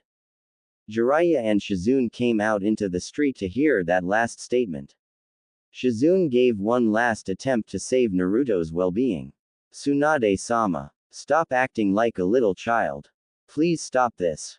Tsunade answered her by lifting up her left pinky finger and spoke to Naruto. I'm going to only use this finger to beat you down. I'm not going to need anything else. You can try whatever you want. I doubt you'll accomplish much, she finished with a grin.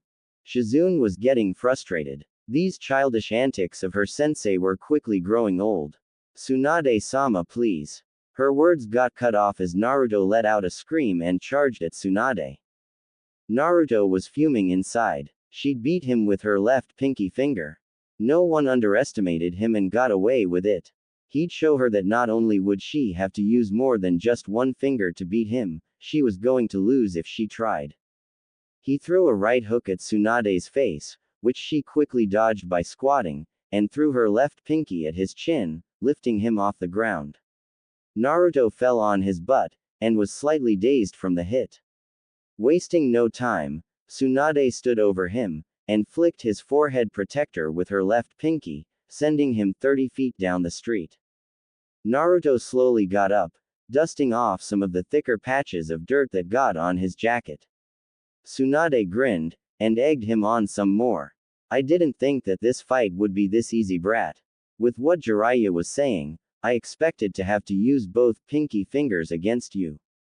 I have to say I'm sorely disappointed. Naruto was incensed. A disappointment? She had some nerve to say that. If there was anything that he tried not to be, it was that. Ero Sennin was also watching this fight, and he wasn't going to let him down. Naruto formed a hand seal. Kage Bunshin no Jutsu. A smoke cloud formed to Naruto's right. Once it cleared up, the Naruto on the left was holding a blue ball of chakra while the Naruto on the right was disrupting the flow of the chakra in seemingly random places. Shizune's eyes widened as she finally learned what jutsu Naruto had been working on. The Rasengan, the Yondaime's jutsu. O Tsunade-sama, why did you not ask him what he was working on? Of course he doesn't have the control to do the Rasengan, elite Junin have trouble with it. She was secretly glad that the jutsu he was learning was such a high level one, surely Tsunade-sama would recognize her errors and stop this stupid fight. Tsunade on the other hand was shocked. The kid was learning that. And not only that, what he had formed looked to be the real deal. It looked exactly a genuine Rasengan. If it weren't for the fact that she knew it was an incomplete one, she would have been a little afraid. Well, performing a jutsu's one thing, and executing it's a whole another monster. She doubted that he could hit her even if he had managed to form a perfect one. The Naruto on the right poofed out of existence. Naruto went full speed towards Tsunade with the intention of scoring a direct hit on her body. When he got to within 5 feet of Tsunade, Naruto aimed the Rasengan directly at her stomach, yelling, "Rasengan." Tsunade sighed. The kid had no sense of tactics whatsoever. A direct attack with no feints. No misdirection. It was as if he believed she was going to stand still and let him hit her. You've got a long way to go, brat, if you ever want to be Hokage, she mused. Tsunade stepped to the left and caught his right arm, holding it away from her. The Rasengan quickly dissipated. Looking down at Naruto with a smirk, she was surprised to see him smiling. What's he smiling for? What are you so happy about, you little brat?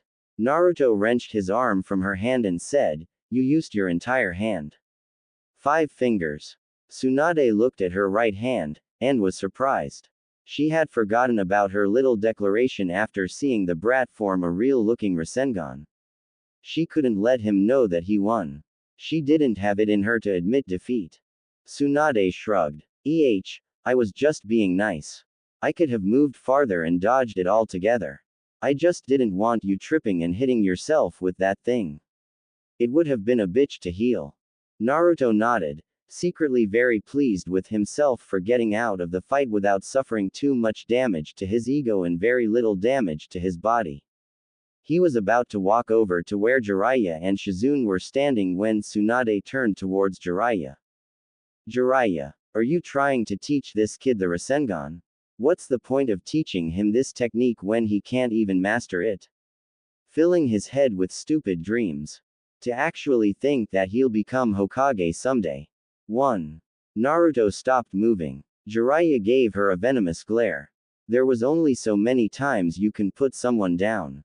Shizune was simply stunned that Tsunade could be so cruel. She began to walk over to Naruto to reassure him when he abruptly turned around to look at Tsunade. He gave her one of the biggest smiles he'd ever made. Okay. Everyone else in history stunk it up trying to Rasengan. So what? I'm not them. I'm me. Uzumaki Naruto. I won't know I can't do it unless I try. If I end not being able to do it, well, I'll do what Kakashi-sensei did and make my own variation of it. But you're not stopping me from trying. No way. Naruto finished. Tsunade almost smiled. The kid had more confidence than anyone she had ever met. He had scored some serious points with that comeback, and it dawned on her that the brat was slowly growing on her. It was impossible for her to not like anyone who resembled Nawaki and Dan to such an extent. What can I do to help him? Oh yay. I'll bet against him. Tsunade grinned. This was so foolproof that it was genius. Okay brat, you want to make a bet? Tsunade asked. Naruto was a little confused. This was not what he was expecting her to say. I'll bet that you can't learn the Rasengan in 3 months, she said, holding out 3 fingers. Naruto's eyes narrowed. 3 months. He'd been at learning the Rasengan for over a month already. He didn't need 3 months. You'll buy me all the sake I want for a month. Tsunade said, grinning. A feeling of dread came over Naruto. He didn't expect to lose the bet, but the mere idea of having to buy sake for Tsunade had him breaking out in a cold sweat. Naruto reflexively shivered. If anything, he sure as heck was going to be motivated to learn the Rasengan as soon as possible. He closed his eyes and put his hands behind his head and asked her a question. Oi ba-chan, what do I get when I learn the Rasengan? He opened his eyes to see Tsunade charging at him. He couldn't process what was happening fast enough, and before he knew it, she had him in a headlock. Again with the ba-chan. Tsunade thought angrily. What the hell is wrong with this brat? Naruto was struggling against her for all he was worth. In other words, he got nowhere. She had him in a death grip and wasn't easing up in the least. Hearing a lecherous giggle, Tsunade turned around to see Jiraiya writing furiously with the definition of perverted smile on his face. Confused, she looked down at Naruto and realized that she was holding his head to her chest. Tsunade broke out in a faint blush, and was in the process of letting him go when Naruto stomped on her foot as hard as he could. That did it. Any thoughts of letting him off evaporated into the hot summer day. She renewed her death grip on his head and broke out in delighted laughter when he heard his muffled screams of pain. She was a little surprised. Knowing Jiraiya, she thought the kid would be a full-blown pervert. As it was, the kid wasn't even breaking out in a nosebleed. So the kid's not a pervert Let's see how far we can take this. Giving Jiraiya a devious smile, she moved Naruto's head so that it was right in her cleavage. Jiraiya guffawed like a horse and proceeded to write even faster before the stimulation was too much and he broke out into a titanic nosebleed and passed out on the floor. Tsunade smiled. Tsunade 1, Jiraiya 0. Naruto realized that his situation had become even more dire. Instead of just having his face being flattened like it was earlier, now it was being crushed from the left, right, and middle. On top of that, someone turned out the lights. It was very dark where he was. Getting a little desperate, he moved his head in what few directions he could and began to fight against her even harder when he noticed a faint glint of light. He stopped moving his head around and tried to concentrate his eyes on where it came from. He found it again, and for whatever reason, couldn't stop looking at it. When Tsunade felt Naruto go still, she wondered if the kid passed out. Letting him go to check if he was still conscious, she found that he was, but he still wasn't moving. Knowing rigor mortis takes more than half a day in this heat, she pushed him hard away from her. Naruto was unprepared for the shove, and almost tripped on his own feet. He managed to stay on his 2 feet while never taking his eyes off that glint of light, which turned out to be a green stone that she was wearing as a necklace. He had no idea why he couldn't tear his gaze from the stone, and had even less of an idea why the stone had such power over him. Tsunade noticed where his eyes were staring at and groaned. Sigh, I was wrong. The brat's been corrupted by Jiraiya. He's just a lot smarter in getting what he wants. Quickly getting sick of a little brat ogling her goodies, Tsunade decided to get him to stop by embarrassing him. Hey brat, she began with a seductive smile. Like what you see. She gave him a wink for good measure. Naruto, realizing what part of her body the stone was at, was about to sputter out an apology when he realized her game. In the past month traveling with Jiraiya, Naruto had observed Jiraiya performing research a number of times. Over time, he came to a gradual understanding of how men and women tease each other. He blew Tsunade the biggest raspberry he could, and said, "Who'd want to stare at your old, saggy, ba-chan breasts?" Shizune let out a gasp and put her hand over her mouth. Realizing that Naruto was about to meet Kami-sama, she offered the venerable Kami a quick prayer. Kami-sama, please protect Naruto for the next 10 seconds. He knows not the words he has just uttered and the wrath he has just unleashed. Tsunade's eyes were replaced by 2 blue pools of chakra, and she was radiating chakra from her body in such large amounts that Naruto briefly wondered if she had pulled a Rock Lee and opened a celestial gate. He didn't have to ponder for long, as Tsunade charged at him silently, her desire to kill him overpowering the immediate area. Naruto felt it, but stood strong. When she was halfway to him, he asked a question out loud. That stone, what is it? Tsunade was brought to a complete stop, her chakra and killing intent gone as soon as it erupted. Her shock was obvious in her body language and her surprise even more so in her tone of voice. What stone are you talking about? Naruto didn't budge. That green stone that you're wearing is a necklace. Tsunade inwardly flinched. The stone was the last memoir she had of her grandfather, the Shodaime Hokage of Konoha. Its monetary worth could have supported a small village for years, and the sentimental value it held to her was above priceless. She had gone to great lengths to hide it. The stone seemed perfectly complacent when she was wearing it, but the lure it held to others was great, and the last 2 people she let have it ended up being referred to as bodies within the year. Tsunade shrugged, and dismissively said, "It's nothing, brat. Nothing at all." Naruto straightened out a bit, and gave her a smile. He was pleased at her response. Well, if it's nothing to you, Ba-chan, when I master the Rasengan, I want that. He pointed at the stone for emphasis. Tsunade was shivering inside. The brat had no idea what he was asking of her. She had only given the stone to the 2 people she loved unconditionally with all her heart. And it broke her heart each time she had to claim it again from their lifeless bodies. Outside, Tsunade was an emotionless statue. No can do, brat. This stone's worth a small fortune. You can bet that you'll master the Rasengan, the Karyuenden, the Shiki Fujin and the Haraishin in 3 months, and I won't take it. Tsunade thought this would stop the brat from asking again.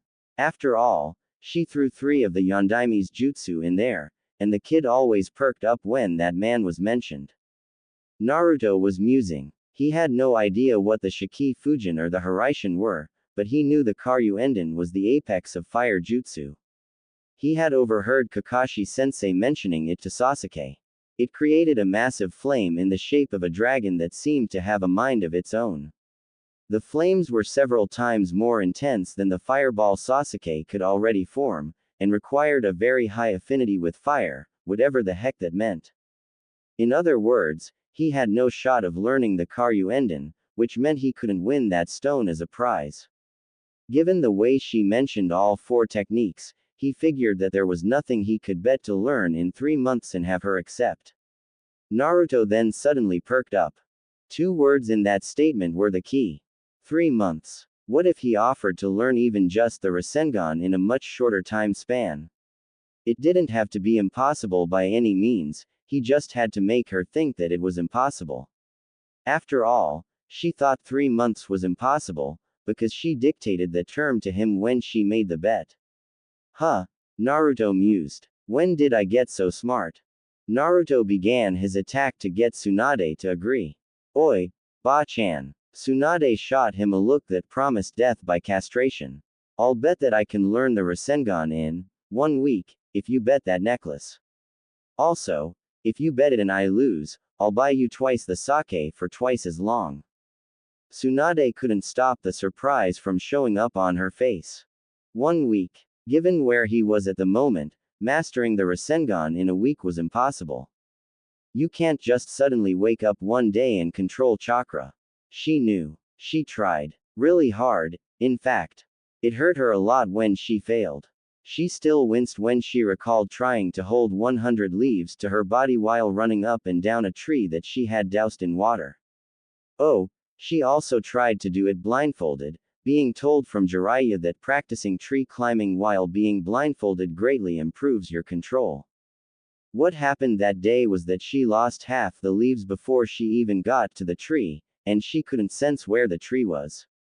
She ran face first into the tree, ruining her clothes and cutting up her face. In the end, the lesson learned was that chakra control is something gained over a long period of time. Not 1 week. It was impossible for him to master it in a week. It wasn't even her opinion, it was just a fact. With that knowledge in mind, Tsunade agreed to the bet. What she didn't realize was that she was subconsciously throwing her heart out there one last time. Okay, Naruto. If you learn the Rasengan in 1 week, I'll give you my grandfather's necklace. It was her grandfather's. Oh well. Naruto didn't really care at the moment as he jumped for joy. He had convinced Tsunade to bet the necklace. Still, 1 week was a pretty harsh deadline. He looked at Jiraiya and said, I'm going to go practice it. I only have 1 week. That's not a lot of time. Jiraiya had just woken up from his stupor and caught the last bits of the conversation. He didn't know what Tsunade has bet, but he didn't really care. He nodded, and Naruto broke out into a full-blown sprint towards where he had practiced earlier in the day. Jiraiya decided that the kid was probably better off trying to figure out chakra control on his own, and went back into the restaurant. After all, he still had to finish writing what he started. Tsunade saw this, and proceeded to follow Jiraiya.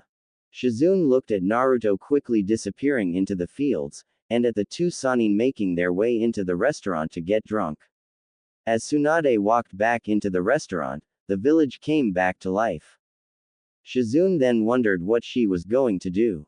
She did know that the last thing she wanted to do was follow Tsunade back into the restaurant.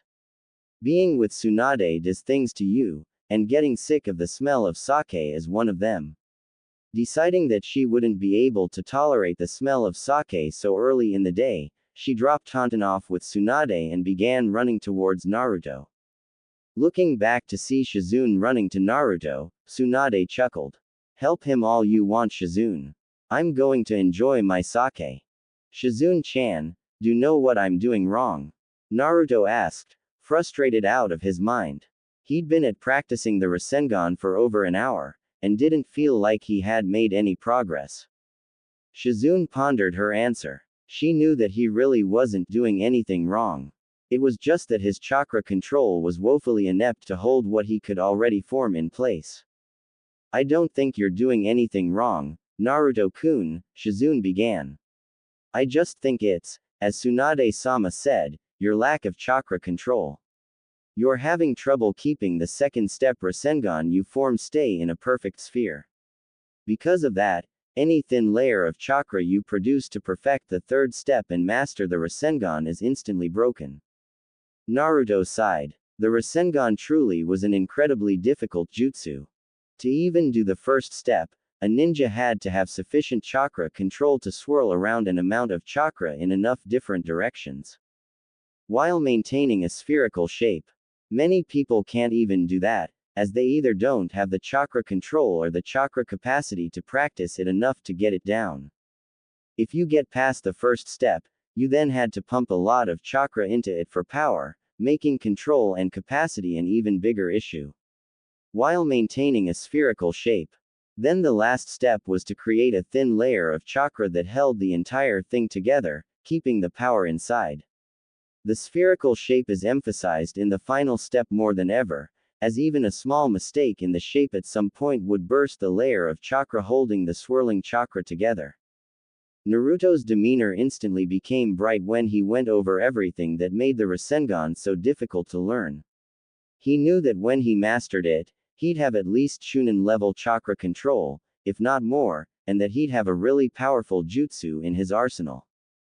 That said, he again reached an impasse in his training, but this time, Ero Sennin wasn't around to help him out. Shizune was though, and from what he remembered, she was a prodigy at chakra control. He figured that she might be able to point something out to him that might help him out. And even if she didn't, he liked talking to her. Shizune-chan, what should I do differently to learn this jutsu? I don't think I'm going to learn it by doing what I did for the past hour for another week. Naruto asked her.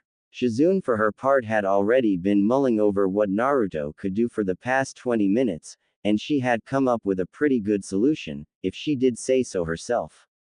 Naruto-kun, why don't you try to form a smaller Rasengan first?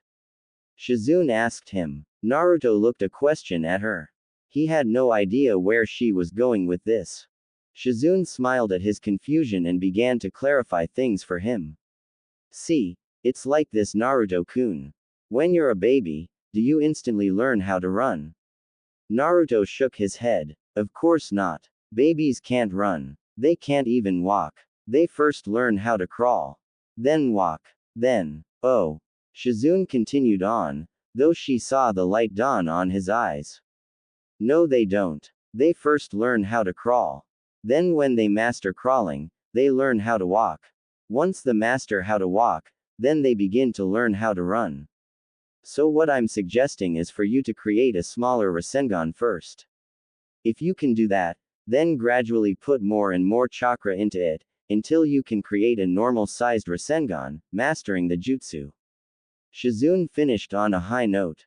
Naruto came to that conclusion before she finished, and he had already tried to create a smaller Rasengan than before. To his horror, he found that this was proving to be even more difficult for him than the normal-sized one. Naruto was quickly becoming frantic. The prospect of wasting all that money on Tsunade's sake was quickly becoming a reality, and he was scared for Gama-chan's well-being. Shizune-chan, I'm having even more trouble with the smaller one. What's going on? Naruto finished, unable to stand still. Shizune was stumped. The Rasengan ate up quite a bit of chakra. There was no reason for him to have even more trouble with a smaller one than he did with a normal-sized one. When Naruto began nagging at her again, Shizune became a little frustrated herself, and snapped back at Naruto, then try making a really big one and work your way down. It wasn't in a harsh tone, but that was the first time she had ever raised her voice at Naruto. She immediately regretted doing so, and tried to apologize to him, who had turned his back on her. She slowly began to walk over to him, saying, I'm sorry Naruto-kun. I didn't mean to snap back at you. It's just that, well, I really want you to learn this jutsu, and prove Tsunade-sama wrong. She finished in a determined tone. Naruto's answer was to summon a Kage Bunshin, and create a Rasengan far bigger than what he had been creating before. Shizune was in awe at the sheer amount of chakra Naruto seemed to have. Her awe quickly turned to joy as she noticed that this Rasengan was far more spherical than what he had produced before, and the shape seemed to be much more stable. When Naruto finally performed the third step on it, he had managed to keep the shape for a whole 3 seconds before the Rasengan destabilized and died out. The Kage Bunshin poofed out of existence, leaving an exhausted Naruto panting for breath. He had put quite a bit of chakra in that Rasengan, but it wasn't any more than what he needed to create 50 Kage Bunshin, which he normally can do without even breaking a sweat. What tired him out was the amount of concentrating he had to do to keep the Rasengan together. It took a lot out of him and his head was hurting from concentrating too hard. Mistaking his panting as chakra exhaustion, Shizune quickly rushed over to Naruto. Naruto-kun, are you okay? Are you feeling chakra exhaustion? She was very concerned for his health, as chakra exhaustion could knock people out for weeks, and made no attempt to keep the worry out of her voice. Naruto turned around to see Shizune's face, making a worried look on his behalf. He was touched that she was worrying about him so much. He didn't want her to worry, but to have someone concern themselves with your well-being was truly a pleasant feeling. His mental exhaustion more or less gone, he jumped up and started skipping around her with a huge smile on his face, yelling, "Yada!" each time he landed.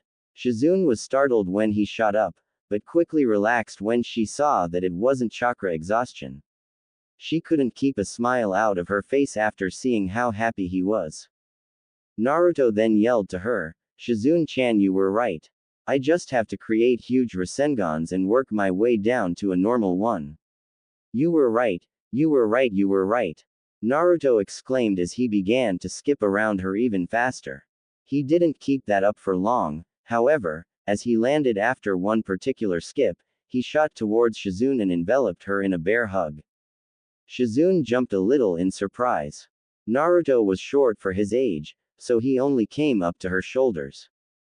Her thoughts quickly faded from how tall he was to how much she was enjoying the hug. It had been over 14 years since her uncle last hugged her. Tsunade wasn't much for physical contact outside of causing bodily harm to others. Traveling around with Tsunade meant that she couldn't date. In other words, human contact was a very scarce thing in her life, let alone a hug with as much contact as the one Naruto was currently giving her. She could feel the strength of his body through how strong the hug was. But most importantly, she felt his warmth. The body heat of another person. It was such a warm and pleasant feeling. Wanting more contact, and to applaud his progress, Shizune gave him a little hug back. Naruto felt her hug him back, and it triggered a feeling that he never felt before. He just knew that from this point on, he would always do his best to make Shizune happy. That smile she made when he was skipping around her was something he wanted to put on her face every second she was around him. That smile full of mirth and affection, without any trace of deception. Letting her go, Naruto grinned sheepishly at Shizune. "Sorry about that, Shizune-chan," he said as he rubbed the back of his head with his hand. Shizune smiled back in response and let him know she didn't mind. "It's alright, Naruto-kun, it's not like I was offended or anything by it. In fact, I got the feeling that you really liked hugging me, with how strong your hug was and all," she finished, teasing him. Naruto blushed, turned his face away from her to hide his embarrassment. Shizune then decided to probe. "So Naruto-kun, did you like hugging me?" Naruto, still looking away, tentatively nodded. Shizune mentally grinned. "So he liked it too, huh? I'm glad. Well, I'll tell you what. If you master the Rasengan in a week, I'll give you a hug, Naruto-kun. How's that sound?" Naruto's face broke into a huge smile. "You really mean that, Shizune-chan?" he asked of her. He looked like he was having trouble staying still long enough for her answer. He probably wants to jump around again, Shizune thought, laughing at the mental image. When she nodded, Naruto did a single jump while yelling, "Woohoo!" in celebration before landing and quickly running away from her. When she asked him what he was doing, he looked back at her and yelled, "I need to master the Rasengan faster than ever now. I'm going to train all day and all night. Just you wait, Shizune-chan. I'll have it mastered before the week ends. You can count on it." Shizune chuckled before she walked over to under a tree to watch him practice. She was still in awe at his seemingly limitless stamina. How he could produce Rasengan after Rasengan that big in practice control was beyond her. It broke the rules of chakra and nature as she knew it. Then she looked at his eyes, full of determination and vigor. She thought that his eyes were quite comely with that glint. Shaking her head, she proceeded to stop that train of thought. As time went on, Naruto was training every bit as hard as when he began, if not harder. Shizune began to notice the muscle definition on his arms, and the few times he failed to keep the Rasengan under control, the following explosion kicked up a sizable gust of wind, revealing his stomach for seconds at a time. From the few times she saw it, she noticed that it had quite a bit of definition for a 12-year-old. However, each time she thought that, she looked at her face, and reminded herself that he was only 12. His face still had a bit of baby fat left, and it added to his childish personality. As Naruto finished his second hour of training, Shizune began to doze off. It amused her that he seemed to show no signs of fatigue after 2 strenuous hours of training where she was struggling to stay awake from just watching him. Her eyelids were slowly becoming heavier and heavier, as sleep threatened to overcome her. Before she did give in, she thought of Naruto in a couple years, without the baby fat, and much taller than he is now. The picture of him in her mind was a very attractive young man who had her in a very warm hug. He was taller than she was by a head, now she was the one resting her head on his shoulder during the hug. Her imaginary Naruto had a very toned body, and he somehow instantly lost his shirt during the hug. She broke the hug and stared. Performing the first lecherous smile of her life, Shizune drifted off into sleep, fantasizing about a future Naruto that would hold her as warmly as she would hold him. Shizune-chan, wake up. Shizune-chan. Shizune groggily woke up. Wiping her eyes with her hands, she opened them to see Naruto's face right in front of her. She jumped back a little in surprise, hitting the tree she slept on with her head. As Shizune yelped in pain and massaged the sore spot on her head, Naruto laughed and sat down next to her. She felt his body heat radiating from him, and noticed a subtle desire to get closer. Seeing no reason not to, she moved to him until his arm was touching hers. To her delight, Naruto didn't flinch, or move away from her. If anything, he relaxed into her arm, giving her a warm feeling inside. When Naruto let out a yawn, she was surprised that he tired himself out. Then she took a look at her surroundings. The sun was setting in the horizon, over a distant mountain that she couldn't remember the name of. She surmised that he trained for roughly 7 to 8 hours straight, which was, for lack of a better word, insane. She was surprised at how much stamina Naruto really seemed to have. Then again, she shouldn't have been surprised. She was beginning to realize that Naruto was a surprising person. He had surprised her with his spontaneous hug, and he surprised her again with how long he trained. Was it for the necklace or the hug, Naruto-kun, she wondered. Suddenly feeling a weight on her shoulder, Shizune turned around to see Naruto's head on it. He had fallen asleep on her shoulder. He's probably exhausted from training so hard for so long, Shizune thought. She looked at Naruto's face. He had his mouth closed in a serene smile, and he was breathing softly. He took off the Hittite at some point during his training, as it was in his hand. It revealed his entire face to her. She loved how his whiskers seemed to wiggle each time he took a breath. She carefully moved her other arm to touch one, upon which he grimaced, made a face, and went back to sleeping normally. She thought that was the cutest thing she ever saw, and found it very difficult to resist the impulse to do it again. Looking at the sun setting in the distance, she realized she had found a moment of peace in her otherwise busy, wandering life. She closed her eyes and took a deep breath, reveling in the moment, and doing her best to fixate it permanently into her memory. After she believed she had done so, she looked at Naruto again, and realized that she too was still quite tired. Making herself comfortable as best she can without bothering Naruto, Shizune put her head on his and began to doze off, the two of them keeping each other warm with their respective body heats. She figured his body heat would keep her warm enough to stay out here for a couple hours before they had to go back to town to rest up for tomorrow. Shizune perked up at that thought. Tomorrow would be the day Orochimaru asked Tsunade-sama to give her decision on whether she would heal his arms or not. She was worried only for a second though, as she knew Tsunade-sama would refuse Orochimaru's request. And then what? She thought. Would Tsunade-sama go back to Konoha? Probably not. She'd just continue to wander aimlessly throughout the continent, and Jiraiya-sama and Naruto-kun would go back to Konoha. Her heart ached at the latter. She would continue to follow Tsunade-sama, and Naruto-kun would go back to Konoha. This was really the last time that she had to be with him. Blinking back a few tears, she decided that all she could do was enjoy the time she had left with him, and proceeded to rest her head on Naruto's again. She decided that it was awfully comfortable, far more than a pillow was. I wonder if they sell Naruto-kun pillows at Konoha, she thought to herself, giggling at the thought. She got all the laughs she could, because she was sure there weren't going to be many tomorrow.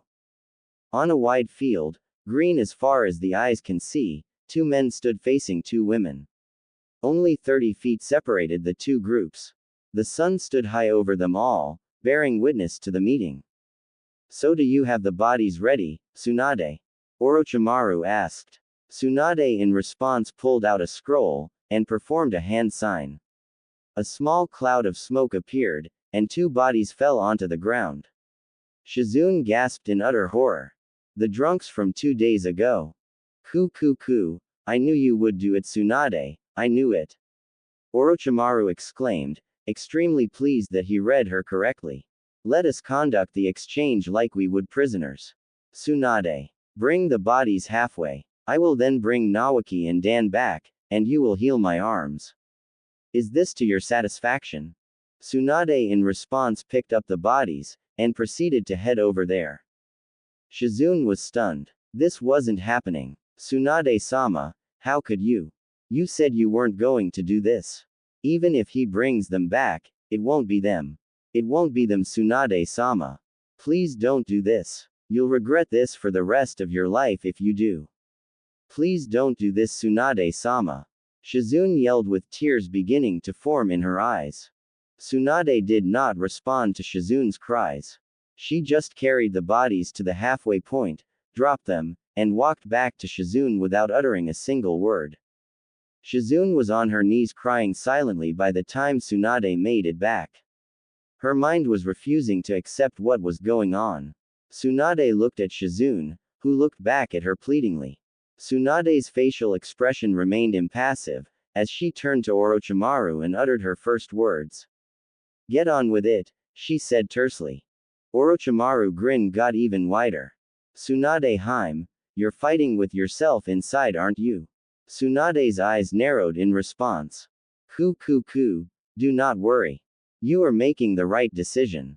I knew you would, Orochimaru said as he and Kabuto began to walk to the two laid-out bodies. Tsunade's face went back to the impassive expression she had at the beginning. Shizune realized that Orochimaru was walking over to the bodies, and prepared her senbons to kill him. She lined up her first shot and proceeded to fire, when Tsunade stepped in front of her. Shizune, from the shock more than anything else, stopped her shot. Tsunade looked over her shoulder at Shizune and said quietly, I want to see them. That was it. Shizune couldn't take it anymore. No longer having the strength to hold her tears back, she began weeping uncontrollably. She bent down even further, covering her face with her hands, refusing to accept what was going to happen. Orochimaru stood directly in front of the bodies, and Kabuto, using Orochimaru's chakra, began to perform the kinjutsu required to bring back Nawaki and Dan. When he completed the last hand sign, he yelled, Edo Tensei, and put his hand on the ground. Nothing happened. A quick breeze went by as Tsunade allowed herself a small smile. The corpses exploded.